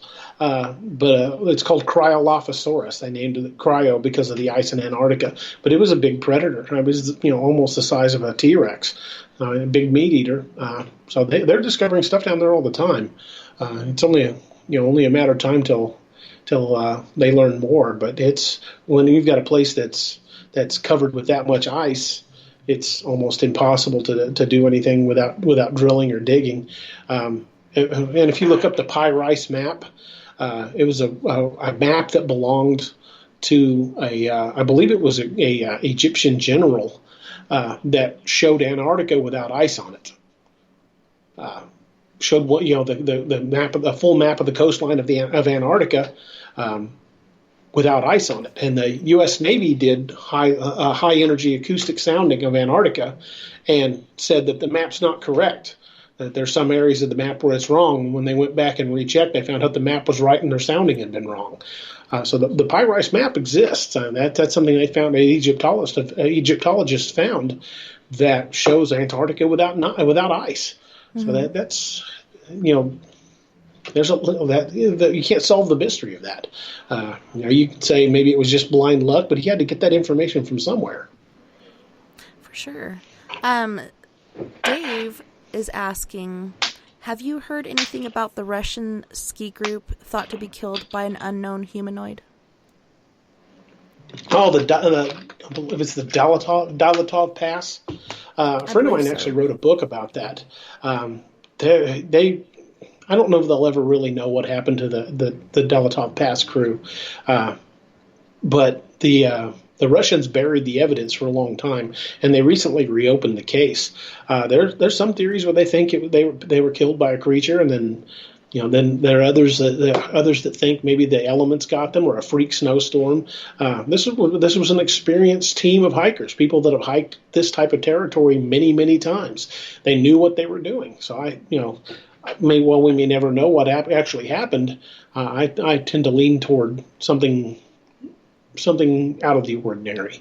I won't say for sure that it was a large cryptid, but I wouldn't rule it out. I mean, it's a very, very dangerous and extremely remote area. Yeah, Jason also said, I have pictures of various creatures on Antarctica. I'm wondering if this is referring back to the map he was talking about before. But that would be fantastic. Note, yeah, that would be awesome. It'd be cool if you could share those so I can... Yeah, share those on your Facebook page. I'd love to check those out. Yeah, that'd be sweet. But we are going to go... You can send them to mine. Yeah, for sure. I want to see it too. But we're going to go to our second musical break, and I think this would be a good time to put out the link for everyone to be able to check out the Kindle. That way they have around 12 minutes in order to check that out and order their very own Kindle copy. Do you want to reveal the cover? Yeah, we did that before, but we could do that again. Oh, I didn't see it come up on my end. Oh, I put it on our Facebook page. I should have tagged you in that. I'll tag you in that during the break. All right. Okay. Yeah, I didn't show it to you. I showed it to the Periscope. All right. So this is where you could get your Kindle copy. I'm going to put this on not only our Periscope, but our Spreaker as well as our Facebook for everybody that's listening. So you guys make sure during this musical break you go and check out this awesome book that's written by the author we have on tonight, Mr. D.A. Roberts. On this musical break, for your listening pleasure, as you are checking out this book, we have Gravity, which is a group that's out of Poland, of all places. They're from Krakow, Poland. And these guys rock it out pretty good. So we have Throw You Away, My Last Goodbye, and Take a Walk in My Shoes by Gravity. You guys don't go anywhere. We'll be right back right after this musical break.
right. No matter what you tell me, tonight I'm gonna say my last goodbye. Oh.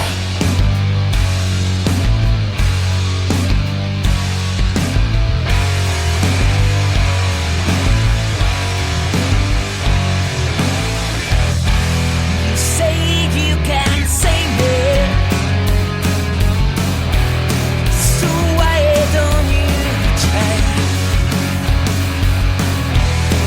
No matter what you tell me, tonight I'm gonna say my last goodbye. Oh. My last goodbye.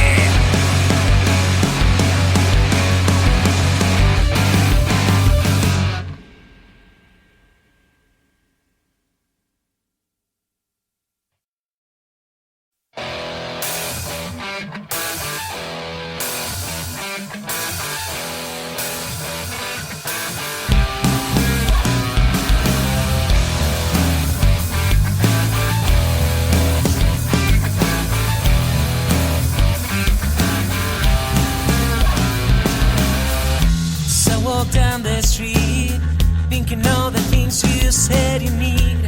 Why don't you tell me, baby, how do you feel?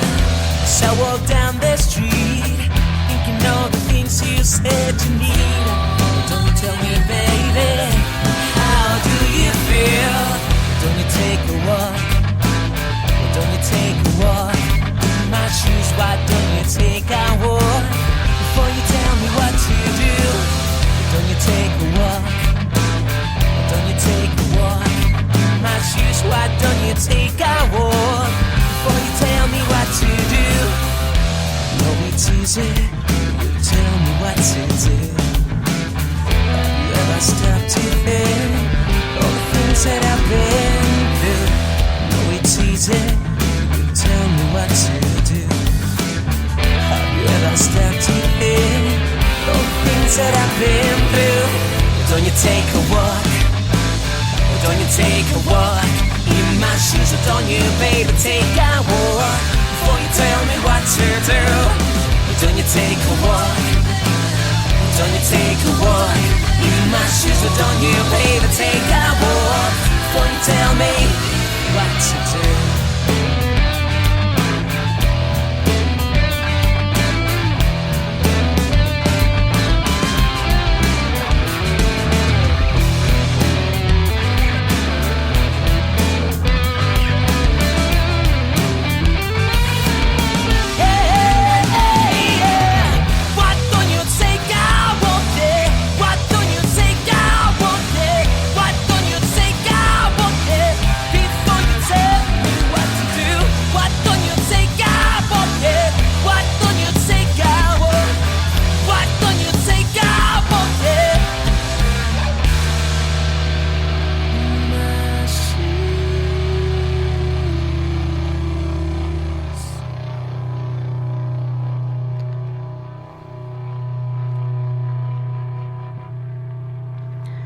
Welcome back, and thanks so much for joining us tonight on We Are Paradox Media's Late Night in the Rockies. Tonight we are joined by author D.A. Roberts, and we are discussing many different cryptids, including the apex predator wolfman, and the book is Apex Predator Wolf Moon. And we just posted a link on our We Are Paradox Media Facebook page, and we also shared that on Dave's page, and Dave's been posting that as well. We also have that on Spreaker and shortly here on Periscope. But D.A., welcome back, and thanks so much for being on. Thank you. Thanks for having me.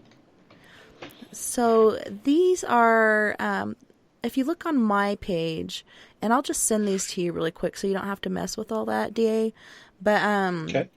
he's actually sent like 3 different pictures. One looks like an actual picture, and the rest is like artwork and the map as well. But I'll send those over to you. The one that looks like an actual fossil is pretty interesting, and these pictures are as well. I'm going to get a deeper look after I send these to you, but pretty interesting what you find under the ice, including different ailments. Okay, so I just sent those through. Lord knows what's down there. All right, so I sent you those 3 on Messenger. And they're popping up.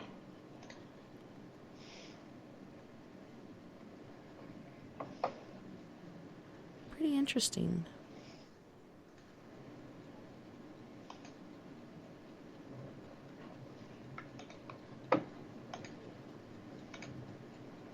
Wild.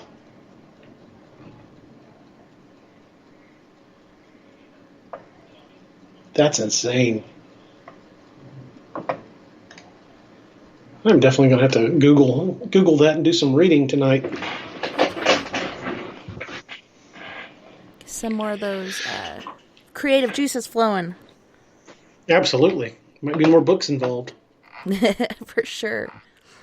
Man, places you can go in Antarctica. So we have tonight released for the first time the cover of Apex Predator Wolfman by author D.A. Roberts. The artwork is done by Fish. Is the name? Michael Fish Fisher. Michael Fish Fisher. And this artwork is quite amazing. If you guys want to check it out, go to We Are Paradox Media on Facebook. That's where we've also shared the link, which we've done that on Spreaker as well. But quite a lengthy conversation we've been having about all these different cryptids and topics. And we've had different people commenting on this. And again, back to the LBL attack. Gnome Drew, a.k.a. Andrew, had posted that they found the little girl 30 feet up in the tree. Mm-hmm. Only reason they found her is one of the officers that was looking for her felt something hit him on the face. He thought it was a raindrop till he looked up and more hit. He touched it and it was covered. His fingers came back covered in blood. Wow. I bet he had nightmares about that until he died. I would imagine he probably did. Yes. Quite horrific. So was it just laying across a branch like a mountain lion would do, or had it been just thrown up there willy-nilly? It looked like it had been fed on, and it was, like you said, about 30 feet up on a branch. Wow. Very sad. Okay, they're not even sure what provoked the attack. Right. I wonder if it was noise or just being in the wrong area. Well, it was a campground, so I wouldn't think it would. It was an established campground that had been there for years. I wouldn't think that it would. Have been a change in behavior. So it had to have been something else that drew it in. Yeah. Well, we have neighbors. They said that next campground's door. Abandoned now. Yeah. Yeah, you can still find it and find the old concrete pads, but the campground is now overgrown. They don't allow anybody to camp there anymore. Do you think that had anything to do with this attack? Who knows? Could have had everything to do with it. Yeah. Maybe it wasn't the only attack. Maybe the others just didn't get reported. Jason, who had sent the pictures of the 2 map pictures as well as the fossil picture, he said the fossil picture he found was from Google Earth. So this is an actual satellite camera that took this picture. Wow. Pretty well, if Google Earth had enough resolution to see that in the ice, I wonder how big it was. It looked huge because it looked like there was a couple mountain bridges or something within that picture. Could be snowdrifts. So it's got to be a really big animal. Jason also said, "There goes my Kentucky camping trip plans." Well, I would say you'd probably be fine as long as you didn't camp in the LBL. So what other cryptids are in your neck of the woods or, around the Bible Belt central area there? Well, one of the things that I've noticed with the reports is, especially Bigfoot reports, is they're far more aggressive in this area than they are out in the Pacific Northwest. People, out there tended to refer to them as the gentle giants of the forest and that kind of thing. But the interactions around here have often been negative. Animals attacked, people ran off, and in some cases attacked. It's a more, I would say, more aggressive variant of the species down here, and some researchers have gone as far as to say there are 6, 7, 8, 10 types of species of Bigfoot out there, and I don't know. How do you say there are 10 types of a creature we haven't even formally proven exists yet? But I can definitely cite different behaviors in the accounts. Different parts of the world, they talk about different types of behaviors, especially up in the more colder climes like Alaska, Canada. They talk about it being far more aggressive because any big animal that lives in that area, in an area that has particularly harsh winters, is going to have a much higher caloric intake to maintain its body weight and survive. So you're talking an animal that's going to have to eat. And especially if it's a meat eater, it's going to have to eat a lot of it. This is common with grizzly bears, because they hibernate. But these are animals that are capable of taking down large prey, moose.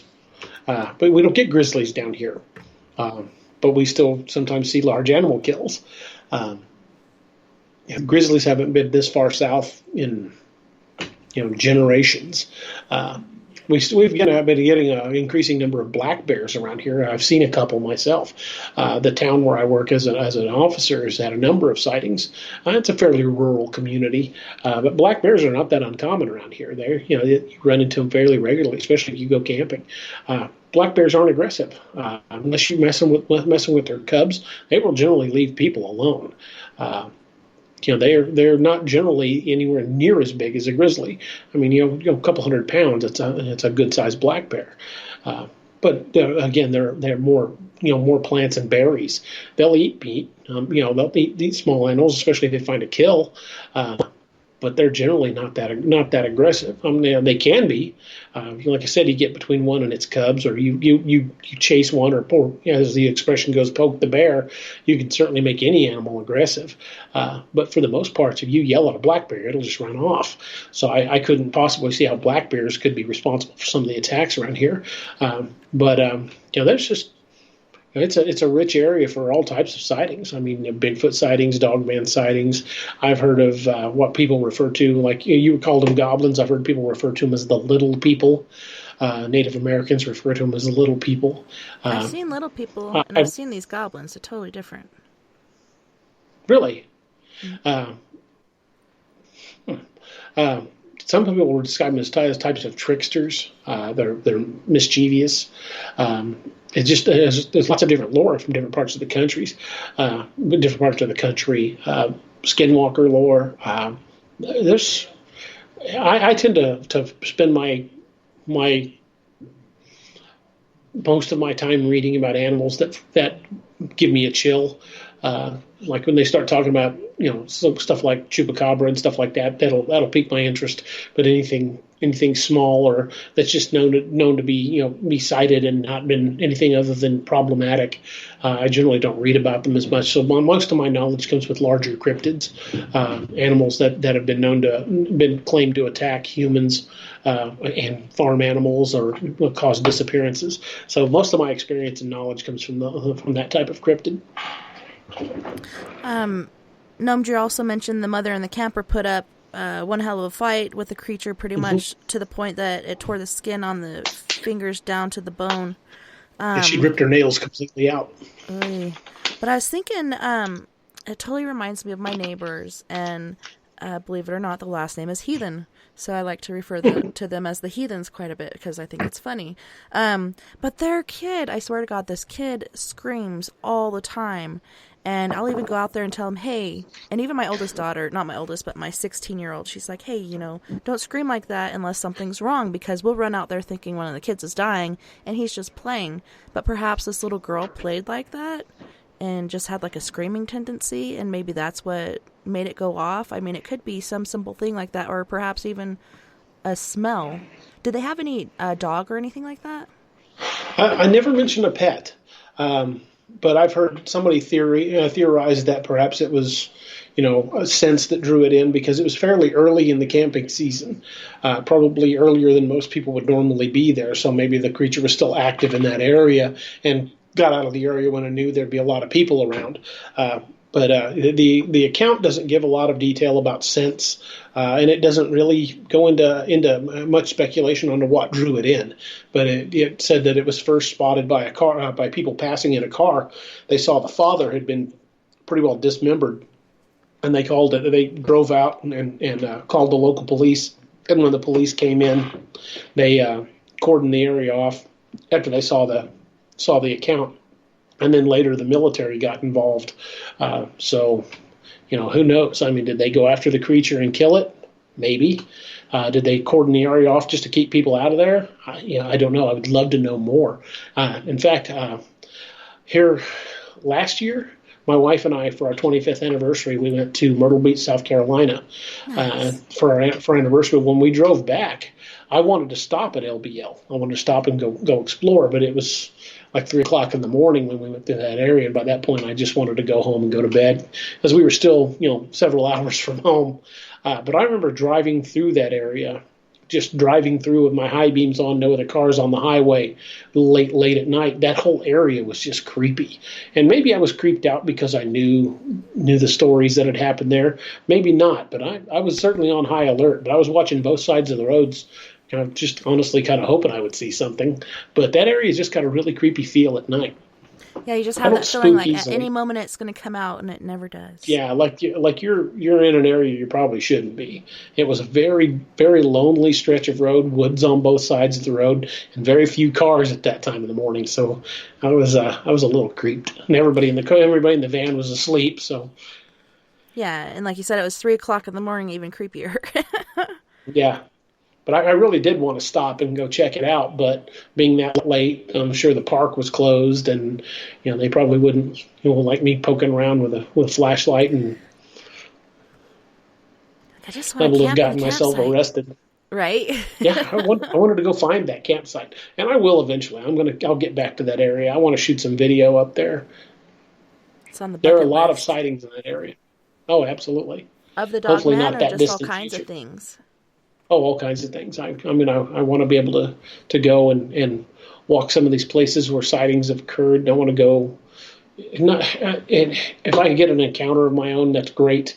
But I want to get a feel for these places, because some places you can feel the same creepiness whether it's day or night.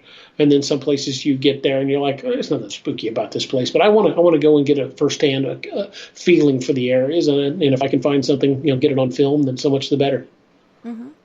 It's really good for writing too, to get those different feelings. Oh, absolutely. It allows you to paint a certain picture. Mm-hmm. David brought up, how about the Joplin spook lights? That's actually closer to Neosho, Missouri, and they've seen that for years. Some people call it a will-o'-the-wisp. Some people think it's swamp gas. There's really not much swamps in that area. Missouri's not known for its swamps. I've been down through that area and never saw it, but I know a lot of people that have. I mean, I won't say it doesn't exist. It's been seen by lots of people over the years. That area is mostly grown up with housing now, so you probably, if anything was there, either the energy of the area has changed or it decided to move on. But they saw it in the same area for years and years and years. But it's far more developed now than it was even 20 years ago. That whole area is growing up pretty fast. So we had a few people thanking you for your service as far as your police work earlier off in the show, and I had missed that. Thank you. But I appreciate that. We really appreciate the work that you do. Have you had any paranormal experiences or outlandish things happening while you are on duty?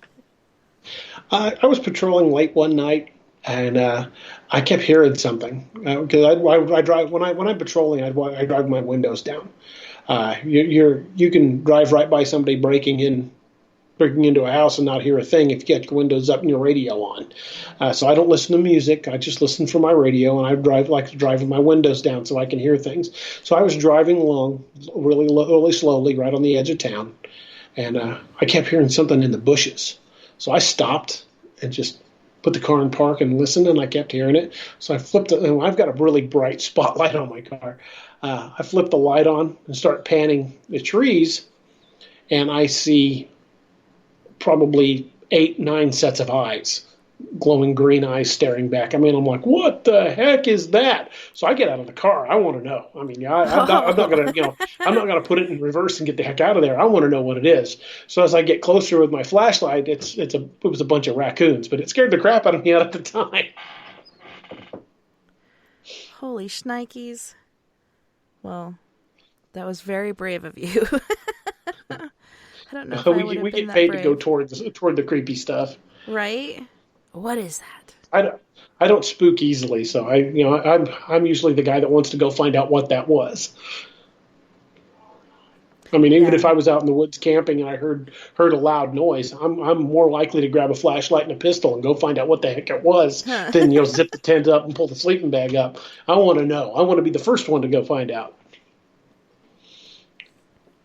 I don't know if this has anything to do with what we were talking about earlier. Tim Coonbo Baker going to resolve the after. Go ahead. He's a well-known name in Bigfoot research. I actually exchanged emails with the guy briefly years ago. I would love to meet the guy. He lives here in Missouri, but it's literally the other end of the state. I'm in southwest Missouri, and he's up in northern Missouri. Never met the man. Would love to. That guy's got a lot of stories to tell. I've listened to podcasts with him on it. That's a guy. He used to work for NASA. He was a scientist for NASA. So when this guy starts giving you information, I listen. As far as I'm concerned, he's one of the more credible sources out there. That's awesome. Well, he was mentioning that he's going to resolve the aftershave amber they were wearing that flew down into a draw. Do you know about that story? No, I've got to look that up. But if he thinks that it might have had something to do with the guy's aftershave drawing it in, I wouldn't rule it out. I mean, a lot of animals will go find out what a strange scent is if it's not something I recognize.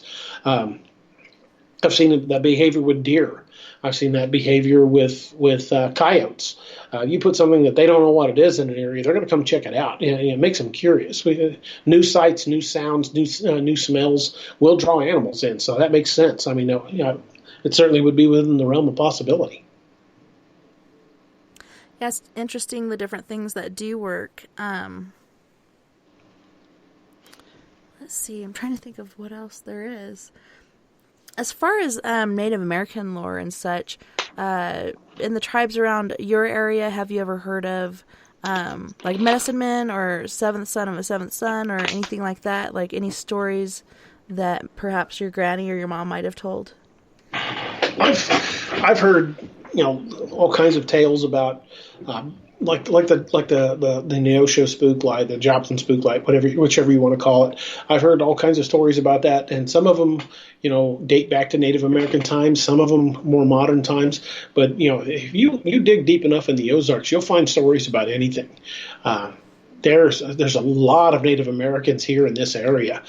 Some of them will sit down and tell you stories. Some won't. Some are pretty secretive about it. But there's lore in this area. The Ozarks are old. The Ozark Plateau has been around as long as the Rockies. This is an old area with a lot of secrets. These deep, to use my hillbilly vernacular, the deep hills and hollers of this place will have stories that'll put the hair on the back of your neck on edge. I mean, there's some creepy stuff that's happened around here. Not all of it's been monster related. Some of it's been just plain animals. I mean, people getting dragged off by mountain lions. That happens. I mean, this is a pretty primitive area with a lot of very superstitious folks in it. And just because they're superstitious and from the backwoods doesn't mean you should discount what they have to say. Mm-hmm. There was one account I heard about. Supposedly happened back in the 30s, somewhere up near. No, it was in the 20s because it was during the Depression. Some guys that lived up on the other side of Sleeper, Missouri. Which is a little bitty town. I mean, it's not much more than a wide spot in the road. When I say it's a little town, it's a little bitty town. But some people that lived outside Sleeper, Missouri, on one of the farms went back in the deep woods to cut wood, just to cut some of the thick, heavy old growth timber to sell, and were ran out of their wood camp by what they could describe as a wild, hairy man. And this is the Great Depression when people, they made things work. To hear people ran off and left lanterns and axes and everything else in the camp and didn't go back for it, something had to scare the crap out of these guys. So these are just stories that I've heard. I've collected growing up. My uncle, who recently passed away, had said that he one night, he had a full basement on his house with a pool table down there, and saw something standing in the sliding glass door looking in at him. And he said by the time he got the porch light on, it was already running down the bluff down toward the river.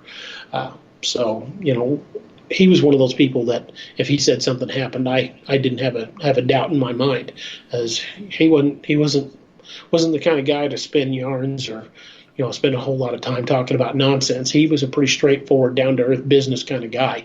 And if Uncle Buddy said something happened, I believe it happened. Right. So there's things like that, accounts like that from people that are stone cold sober and absolutely as reliable as the sun coming up in the morning. So things like that have happened. I mean, there are people out there that aren't going back to I saw the tornado. These aren't the rednecks that they interview on the nightly news. These are people that just don't want to bring it up in the general public and won't talk to people they don't know because they don't want city folks making fun of them. And I believe a lot of these accounts to be true. I've got no reason to doubt some of these folks. And if they say it's out there, it's out there. Yeah, there's definitely a lot of strange stuff out there. And we were talking about goblins and little people, or these little gremlin things and little people. The little people that I saw was up Wildcat Canyon in, I believe it was Coxville, Arkansas. And I was staying with my sister at the time, and due to all the paranormal things I had experienced as a kid, I stay up very late. So my bedtime's about 3 or 4 in the morning, sometimes later. And so I'm laying there trying to go to sleep, and I start hearing this noise in the kitchen, and my sister leaves a light on in the utility room, which is attached. And so I'm thinking she's getting up, she's going to come out and play Scrabble with me or something. And so I'm watching and waiting. And all of a sudden, I see these 2 little people. First it's 1, then it's 2. In my sister's kitchen, she has this little shelf area, which has a space of about 20 inches or so. And then another area above it where all the cups and stuff are kept and other things are kept below. But these things are on there, and they're probably about 12 to 14 inches tall. They look like little people, basically. Just like you and me, but little. One had a white long-sleeve shirt on and some, they call them capris, but these were like waders, basically wader pants. And the other one was wearing coveralls, and I don't think he had a shirt on. But the one sits on the edge of the bookshelf portion of it and is chattering along, just kicking his legs.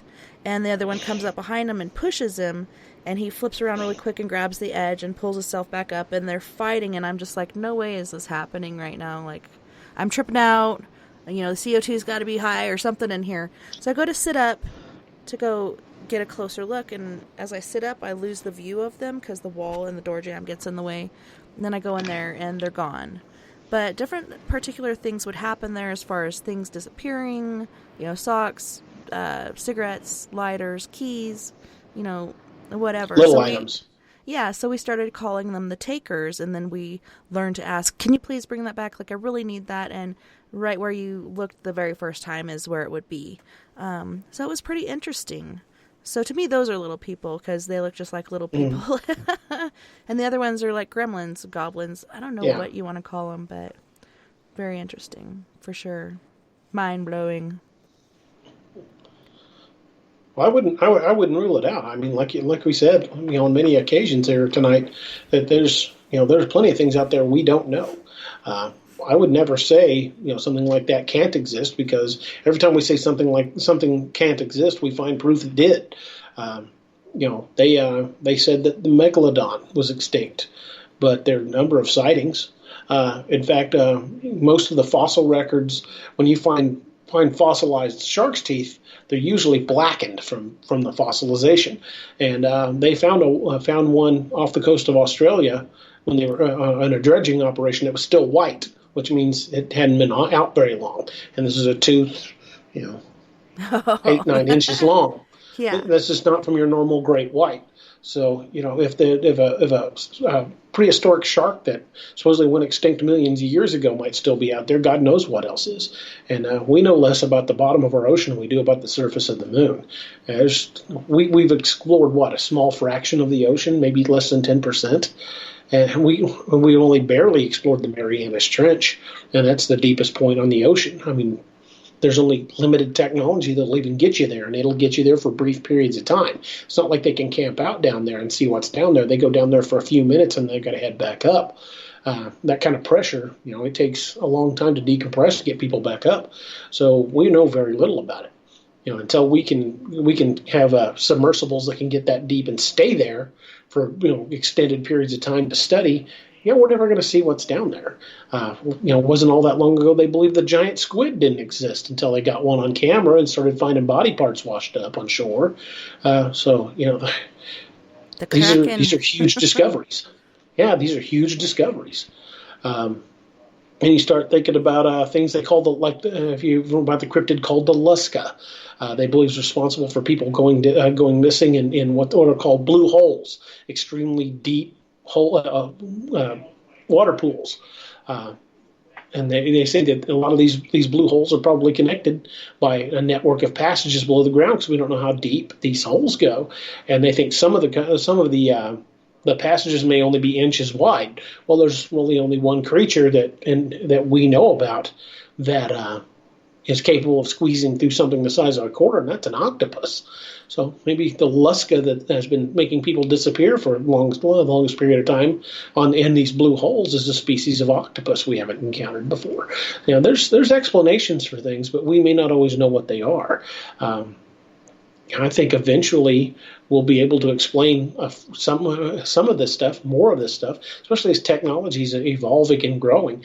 We've got the capability of buying drones now and you can buy a infrared camera. It's only a matter of time till somebody gets some really good images of something in the woods that we haven't seen before, because those things are very, very, very quiet and then go places where you can't go because they go above it and go across areas of terrain or areas of very dense foliage where we can't get through. And you never know when it's going to pop over a hill and something's looking up like, what the heck is that? And you've suddenly got a very clear picture of a cryptid that we thought that, they're only cryptid because they're unknown to science. But the moment they bring forth proof, they're dragged out of the cryptid category, and now they're a known species. So cryptid doesn't necessarily mean they don't exist. It means we just haven't proven it yet. Well, yeah, and you can go to school to do such things. Exactly. But yeah, with the megalodon, my brother lives in Georgia, and there's different very large-looking sharks that wash up with their heads missing, or whales with huge bites taken out of them. Like, the only way to explain that is megalodon, because, I think they even got a little bit of footage on the bottom of the ocean of one come up really quick and then left. Yeah, it was only on camera for a few seconds, but they estimated it to be close to, I think, 60 feet long. Mm-hmm. That's a big shark. That's a big anything. Yeah, it's huge. And they're just now learning, the great white actually goes further and into colder and warmer places than they originally thought it did. They're tracking them these days, so they get it. But, yeah, we can't even get to some of these sharks. They found bull sharks, full-grown bull sharks, hundreds of miles up the Mississippi. And they said that previously they used to say that sharks couldn't exist in fresh water. Mm-hmm. Well, apparently the bull shark can, at least for periods of time. It's pretty scary. Hey, what happened to Larry, the kid down the road? I'd hate to be wading in the water and lose a leg. I grew up swimming in the rivers and lakes around here. The thought that suddenly we might have sharks in one. And supposedly, and this would have to have been something that somebody released, supposedly fishermen here in Lake of the Ozarks a number of years ago caught a piranha. Now, that lake's too cold to sustain a population of piranha. They're a tropical fish, but piranha get pretty big. He thought it was a perch till he went to take the hook out of its mouth and saw the mouth was full of teeth. So, it's probably the case of somebody released one into the lake thinking it'd be funny, or they got too big for them to handle, or because you can buy them as pets, but that lake gets too cold in the wintertime for it to survive a single year. So it had to have been released that season. But there's plenty of fish in there it could eat. I can guarantee you that. I've caught a lot of fish off that lake. Well, yeah, and our genetics, like whatever we're exposed to, our genetics automatically change, and the next generation is just a bit different due to different things. So, I mean, I think that's... Nothing is not adaptable.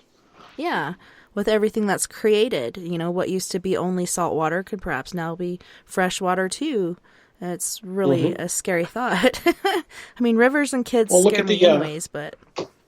Look at the large species of like boa constrictors and anaconda that were accidentally introduced into the Florida Everglades and are now taking over. 50 years ago, if you'd have said there's giant snakes in the Everglades, people would have, there's not. There's rattlesnakes and stuff out there, but there's no giant snakes. But they've caught snakes in excess of 17 feet long in the Everglades, and that's documented. They say in parts of the Everglades now you can't find small mammals, because these snakes have decimated the indigenous populations. They're an invasive species. Wow. So, if they can live here, God knows what can. And they're adapting. They're getting farther north. Yeah, and the color of those things. And I only know this because I was watching the Chinese market where they sell anything and everything you could think of putting in your mouth. And they actually had several different boa constrictors and very large snakes cut into pieces, and just the different colors and patterns on them was quite exotic. But I was just like blown away the things that they eat over there. And the colors of these snakes. It was pretty, and they were huge. It was like logs, but snakes. Well, the green anaconda is the largest species of snake in the world, and it can reach right up to 30 feet long. That's well big enough to eat a person. Nikki said there was a couple just recently that caught on camera 2 great whites attacking and killing a whale. She said that it said in the news article that scientists didn't believe sharks would do that, but there was 2 great whites caught on video. Working in tandem? Killing a giant whale, yes. Doesn't surprise me. I mean, literally, like we were saying, they don't know, much about what happens in the ocean. How do we know that they don't spend their times when they work in tandem, or they might hunt in packs? We don't know that much about their behavior. There are scientists that study it, but it's very difficult to track the movements of these sharks, even with tracking devices. Years ago, off the coast of South Africa, I believe it was, they had placed a tracking chip on one of the larger great sharks they'd seen. They were talking 13, 14 foot range. And they were tracking it, and all of a sudden it took off at a high rate of speed, dove, and was heading for very, very deep water, and then disappeared. I mean, the tracker was just gone.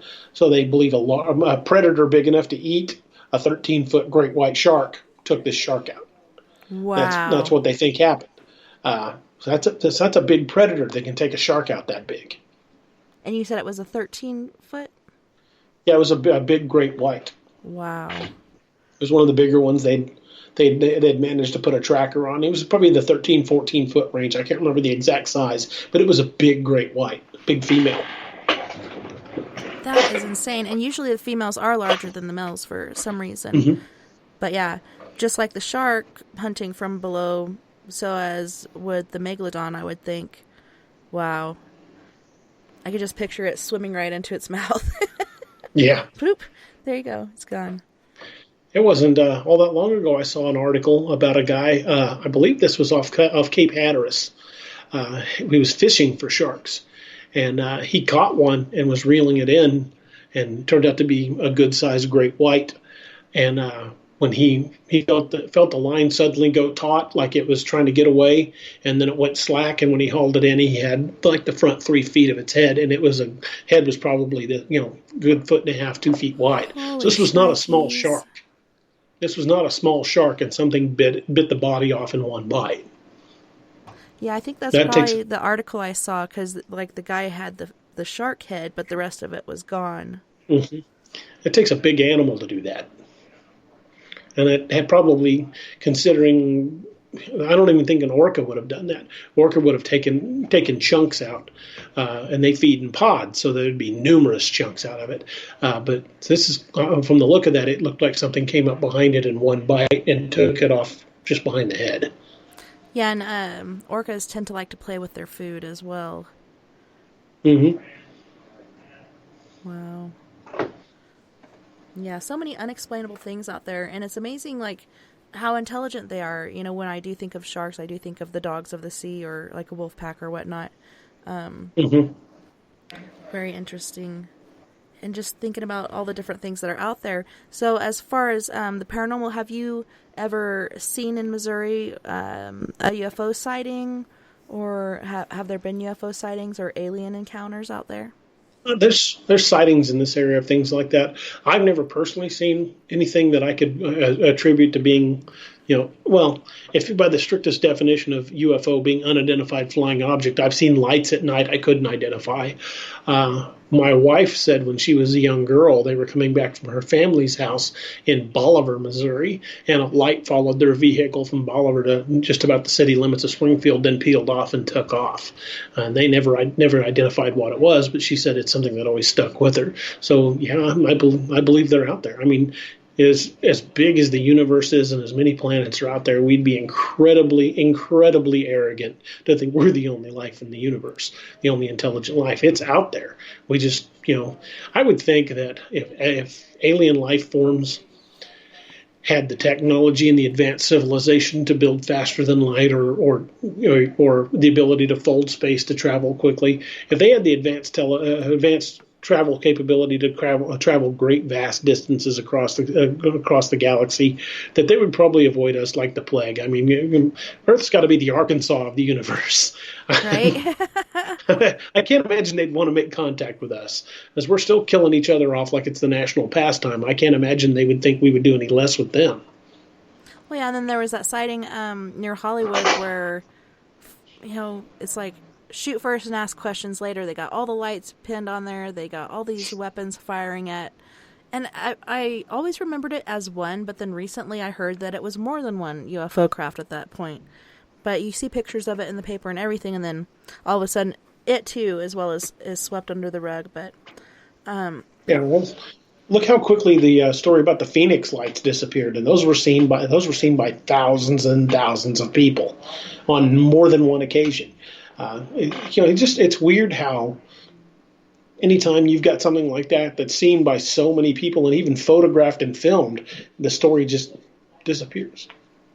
Yeah, and the governor, or whoever this guy was, had a very large display where they're like, yes, and we caught the culprit, and they bring a guy in with the alien head on, and made a big old joke about it. But once he was out of office, he even admitted that it was real, and they made him cover it up and act like that had never happened. It's just, military vehicles and so on and so forth. But after, like I said, after being out of office, he finally admitted to it. But while in office, has to do with what the government says, basically, and cover it up. Yeah. And, I've always I don't know wondered why they about cover it. it up. I don't know why they don't. Why would they bother covering it up? Of course, I know there's initially if they come out and said, okay, it's all real. If the government came out tomorrow and said everything you've ever thought was real that we've denied, it's all real, there'd be a panic for a while. But I think people would finally go, you know what? Okay, we've lived our lives all this time not knowing they were real. Knowing they're real changes nothing.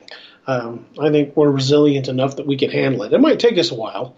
It might take a little while to adjust. I mean, there would be people that would never set foot in the woods again if they found out Bigfoot was real tomorrow, or Dogman was real tomorrow. If it became public knowledge that these creatures existed, there'd be a number of people that would never step foot in the woods again. Probably wouldn't even want to drive through them. But then there would be just as many people that would want to round up as many guns as they could find and go find one. So you got opposite ends of the spectrum on reactions on that. And I'm not necessarily on the school of thought that we need to go kill one to bring it in to prove they exist. I'm not advocating killing anything unless there's a purpose for it. I've hunted deer and turkey and stuff like that, but I ate those. I don't trophy hunt. Yeah. If I shoot a deer, it's to go in the deep freeze. Same with turkey. I mean, if I'm going to shoot something, I'm going to eat it. And I wouldn't advocate going out and hunting an unknown cryptid down to kill one just to throw it on somebody's desk and go, see, they do exist. That's not saying if it attacked me or came after me, I wouldn't defend myself. That's a whole different ball of wax. But I'm not going to go looking to shoot one. Yeah, I don't know if you'd heard the story or not about the fella. I think he was out drinking with his friends, and they actually found a pair of Bigfoot and were chasing it down and actually shot one. And then once they found or went to where the one was shot, it was so humanistic. Like, the guy felt really bad about it and actually buried it, and supposedly retains where he buried it, but he'll only tell, somebody that he trusts. So that evidence has never come out, and we've never found bones of Bigfoot, but I don't think that means they don't exist. I think they're just really good at cleaning up after themselves. Well, people have said, for years and years, how come we've never found the bones of one in the wild? Well, I've spent a good chunk of my life walking through the woods, and I've never found a bear skull. I've never found bear bones. If something dies out in the woods, it tends to get, if it's not just, the skeleton is completely scattered all across the place by scavengers. Animals, when they know they're going to die, tend to go someplace out of the way to avoid, avoid predators and to die in peace. I can't say that's going to be any different with a bear. I mean, if it knows it's going to die, it's probably going to go crawl back in a cave somewhere where we can't easily get to them and die. Maybe the same thing's with Bigfoot. And if they're intelligent in any way, who's to say they don't bury their dead or carry their dead off? Maybe that's why we haven't found them. We don't know.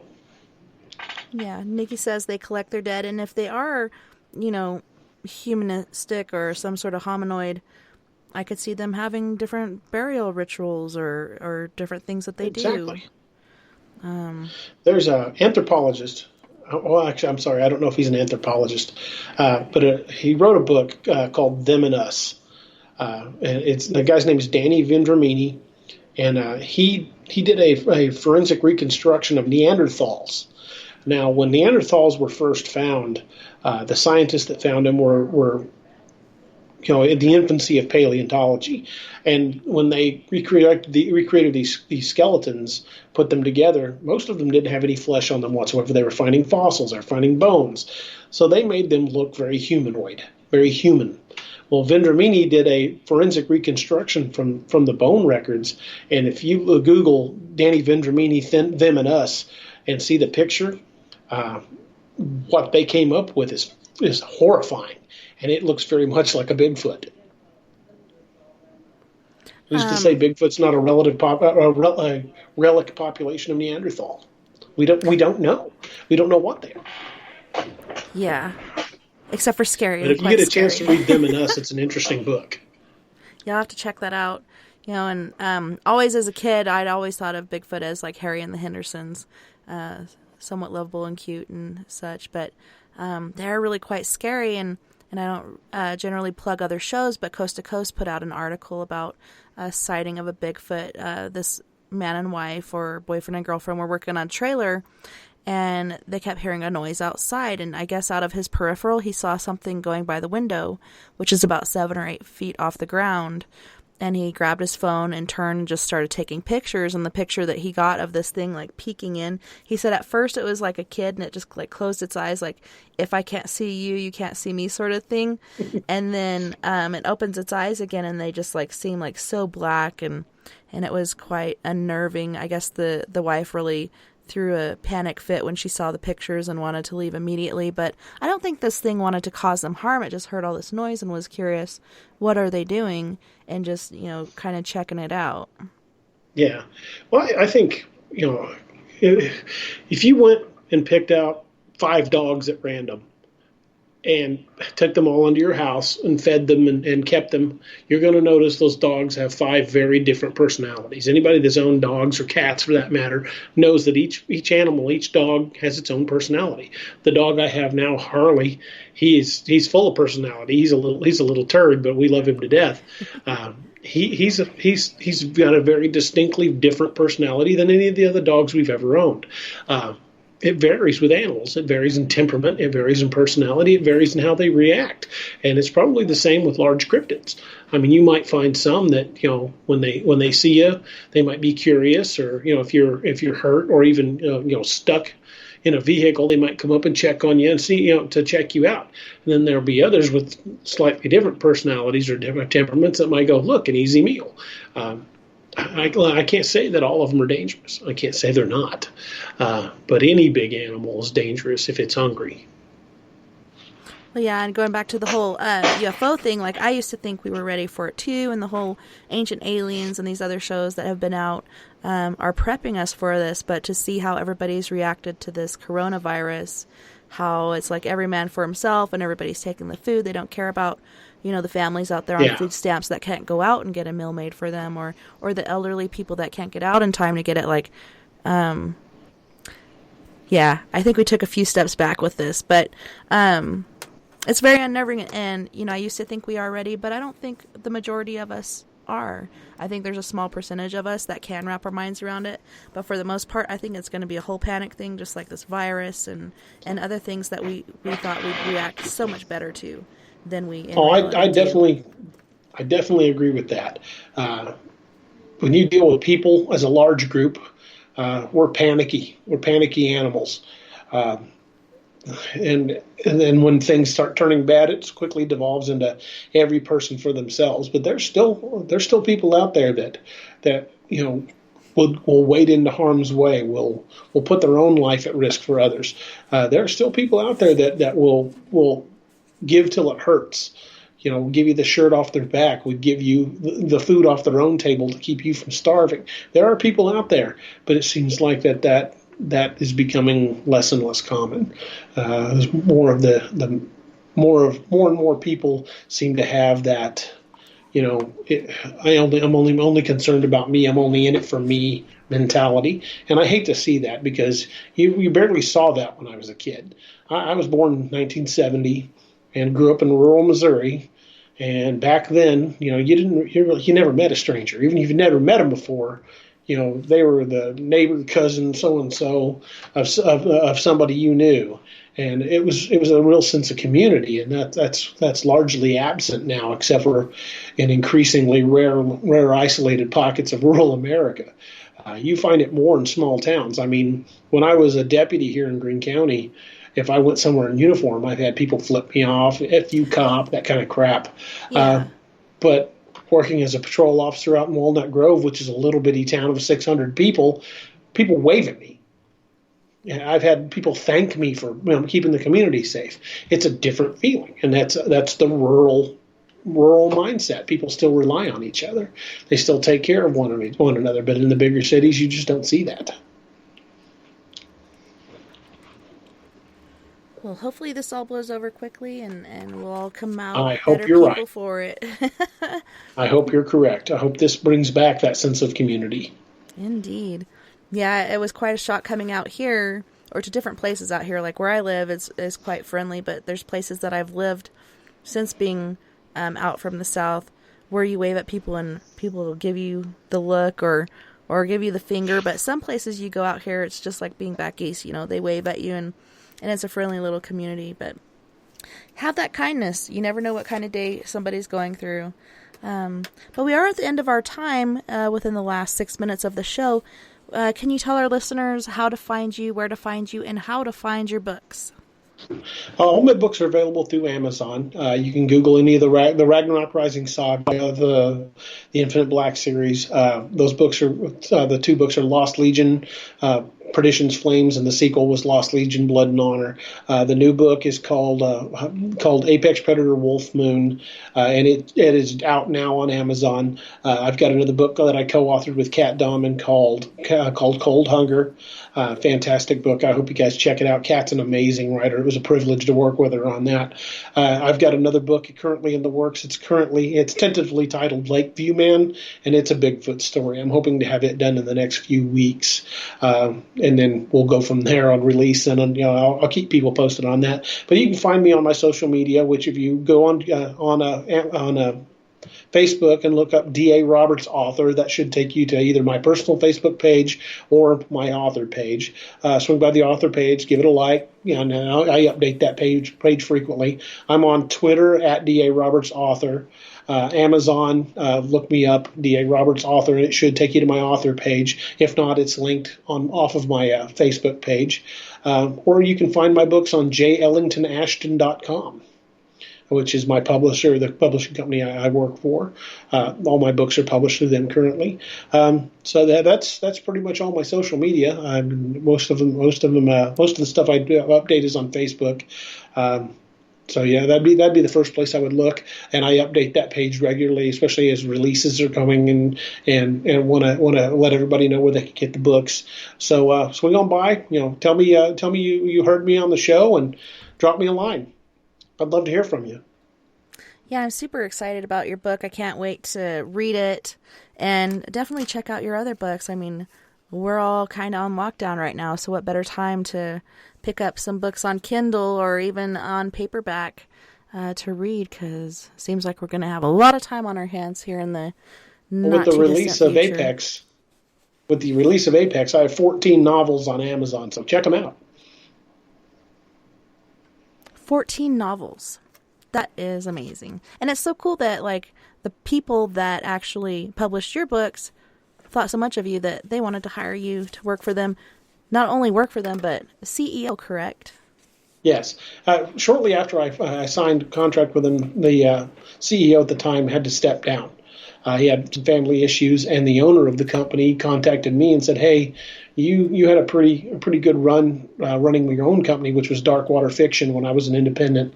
And she said, "You did a good job on that. I think you'd do a good job for us." So she offered it to me, and I initially said no, but she talked me into it, and I've enjoyed my time with them. I've met some great people, and we've got some great writers working for us. That's awesome. We got one quick question from the chat room. Gnome Drew threw one in real quick, and he said, "What are your thoughts about people leaving food out for Bigfoot?" I think it's dangerous. Same thing if you fed a grizzly bear. When they start associating people with food, I think it's a very dangerous thing. You start putting food out for any animal, be it grizzly bear, black bear, anything. When that food is no longer there, or you forget to put it out, they tend to get pissed off. Even hummingbirds. I wouldn't do it. If you're going to put food out to try to habituate one of these things, don't do it anywhere near your house. You do not want a bipedal upright primate pissed off at your front door. Yeah, and I had mentioned even hummingbirds do this. Like they'll come after you in a whole swarm if you don't bring back their sweetness. If you forget to fill that hummingbird feeder, they'll bombard you. You're in trouble. So any animal that gets used to being fed is not going to be very happy when that food's not there anymore. Well, thanks so much again for being my guest tonight, DA. It was awesome having you on the show and hearing all of your stories and stories of encounters. Well, thank you for having me on. I had a blast. Be happy to be back anytime. Heck yeah, I'll definitely have to ask you back. Let me know when you got another book coming out or if you got some spare time on your hands, and I'd love to have you back. Absolutely, anytime. Thank you so much, and you have a wonderful rest of your weekend. You too. You be safe. Thank you so much. And thank you to all of our friends on We Are Paradox Media's Facebook, Spreaker, Twitter, Periscope, iHeartRadio, and wherever else beyond the Omniverse you've been listening tonight. I had a wonderful time this evening, and I can't wait to do it again next weekend when we have the Paradox Paranormal Forum, where we have a group of our closest friends and we get together and we talk about the paranormal. We also have Time Slip Cafe with Mr. Sleepy Dave Davenport on weekdays. And I want to thank our sponsors, Kevin McDougall, Dell Ellison, Jim Morris, Mia Savage, and those of you out there that also help us with our show. Thank you so much for all that you do. And musical host, Quest. Without him, we wouldn't have any music for our musical breaks, except for some of the just plain music that we have occasionally. On June 1st, actually June 20th, 2020 is our first annual para outing. We're going to have a UFO lookout point at Hooper, Colorado. It's going to be epic. You guys make sure you come out, camp with us, look at the stars. We're going to find us some UFOs. Don't forget, you guys, we're all in this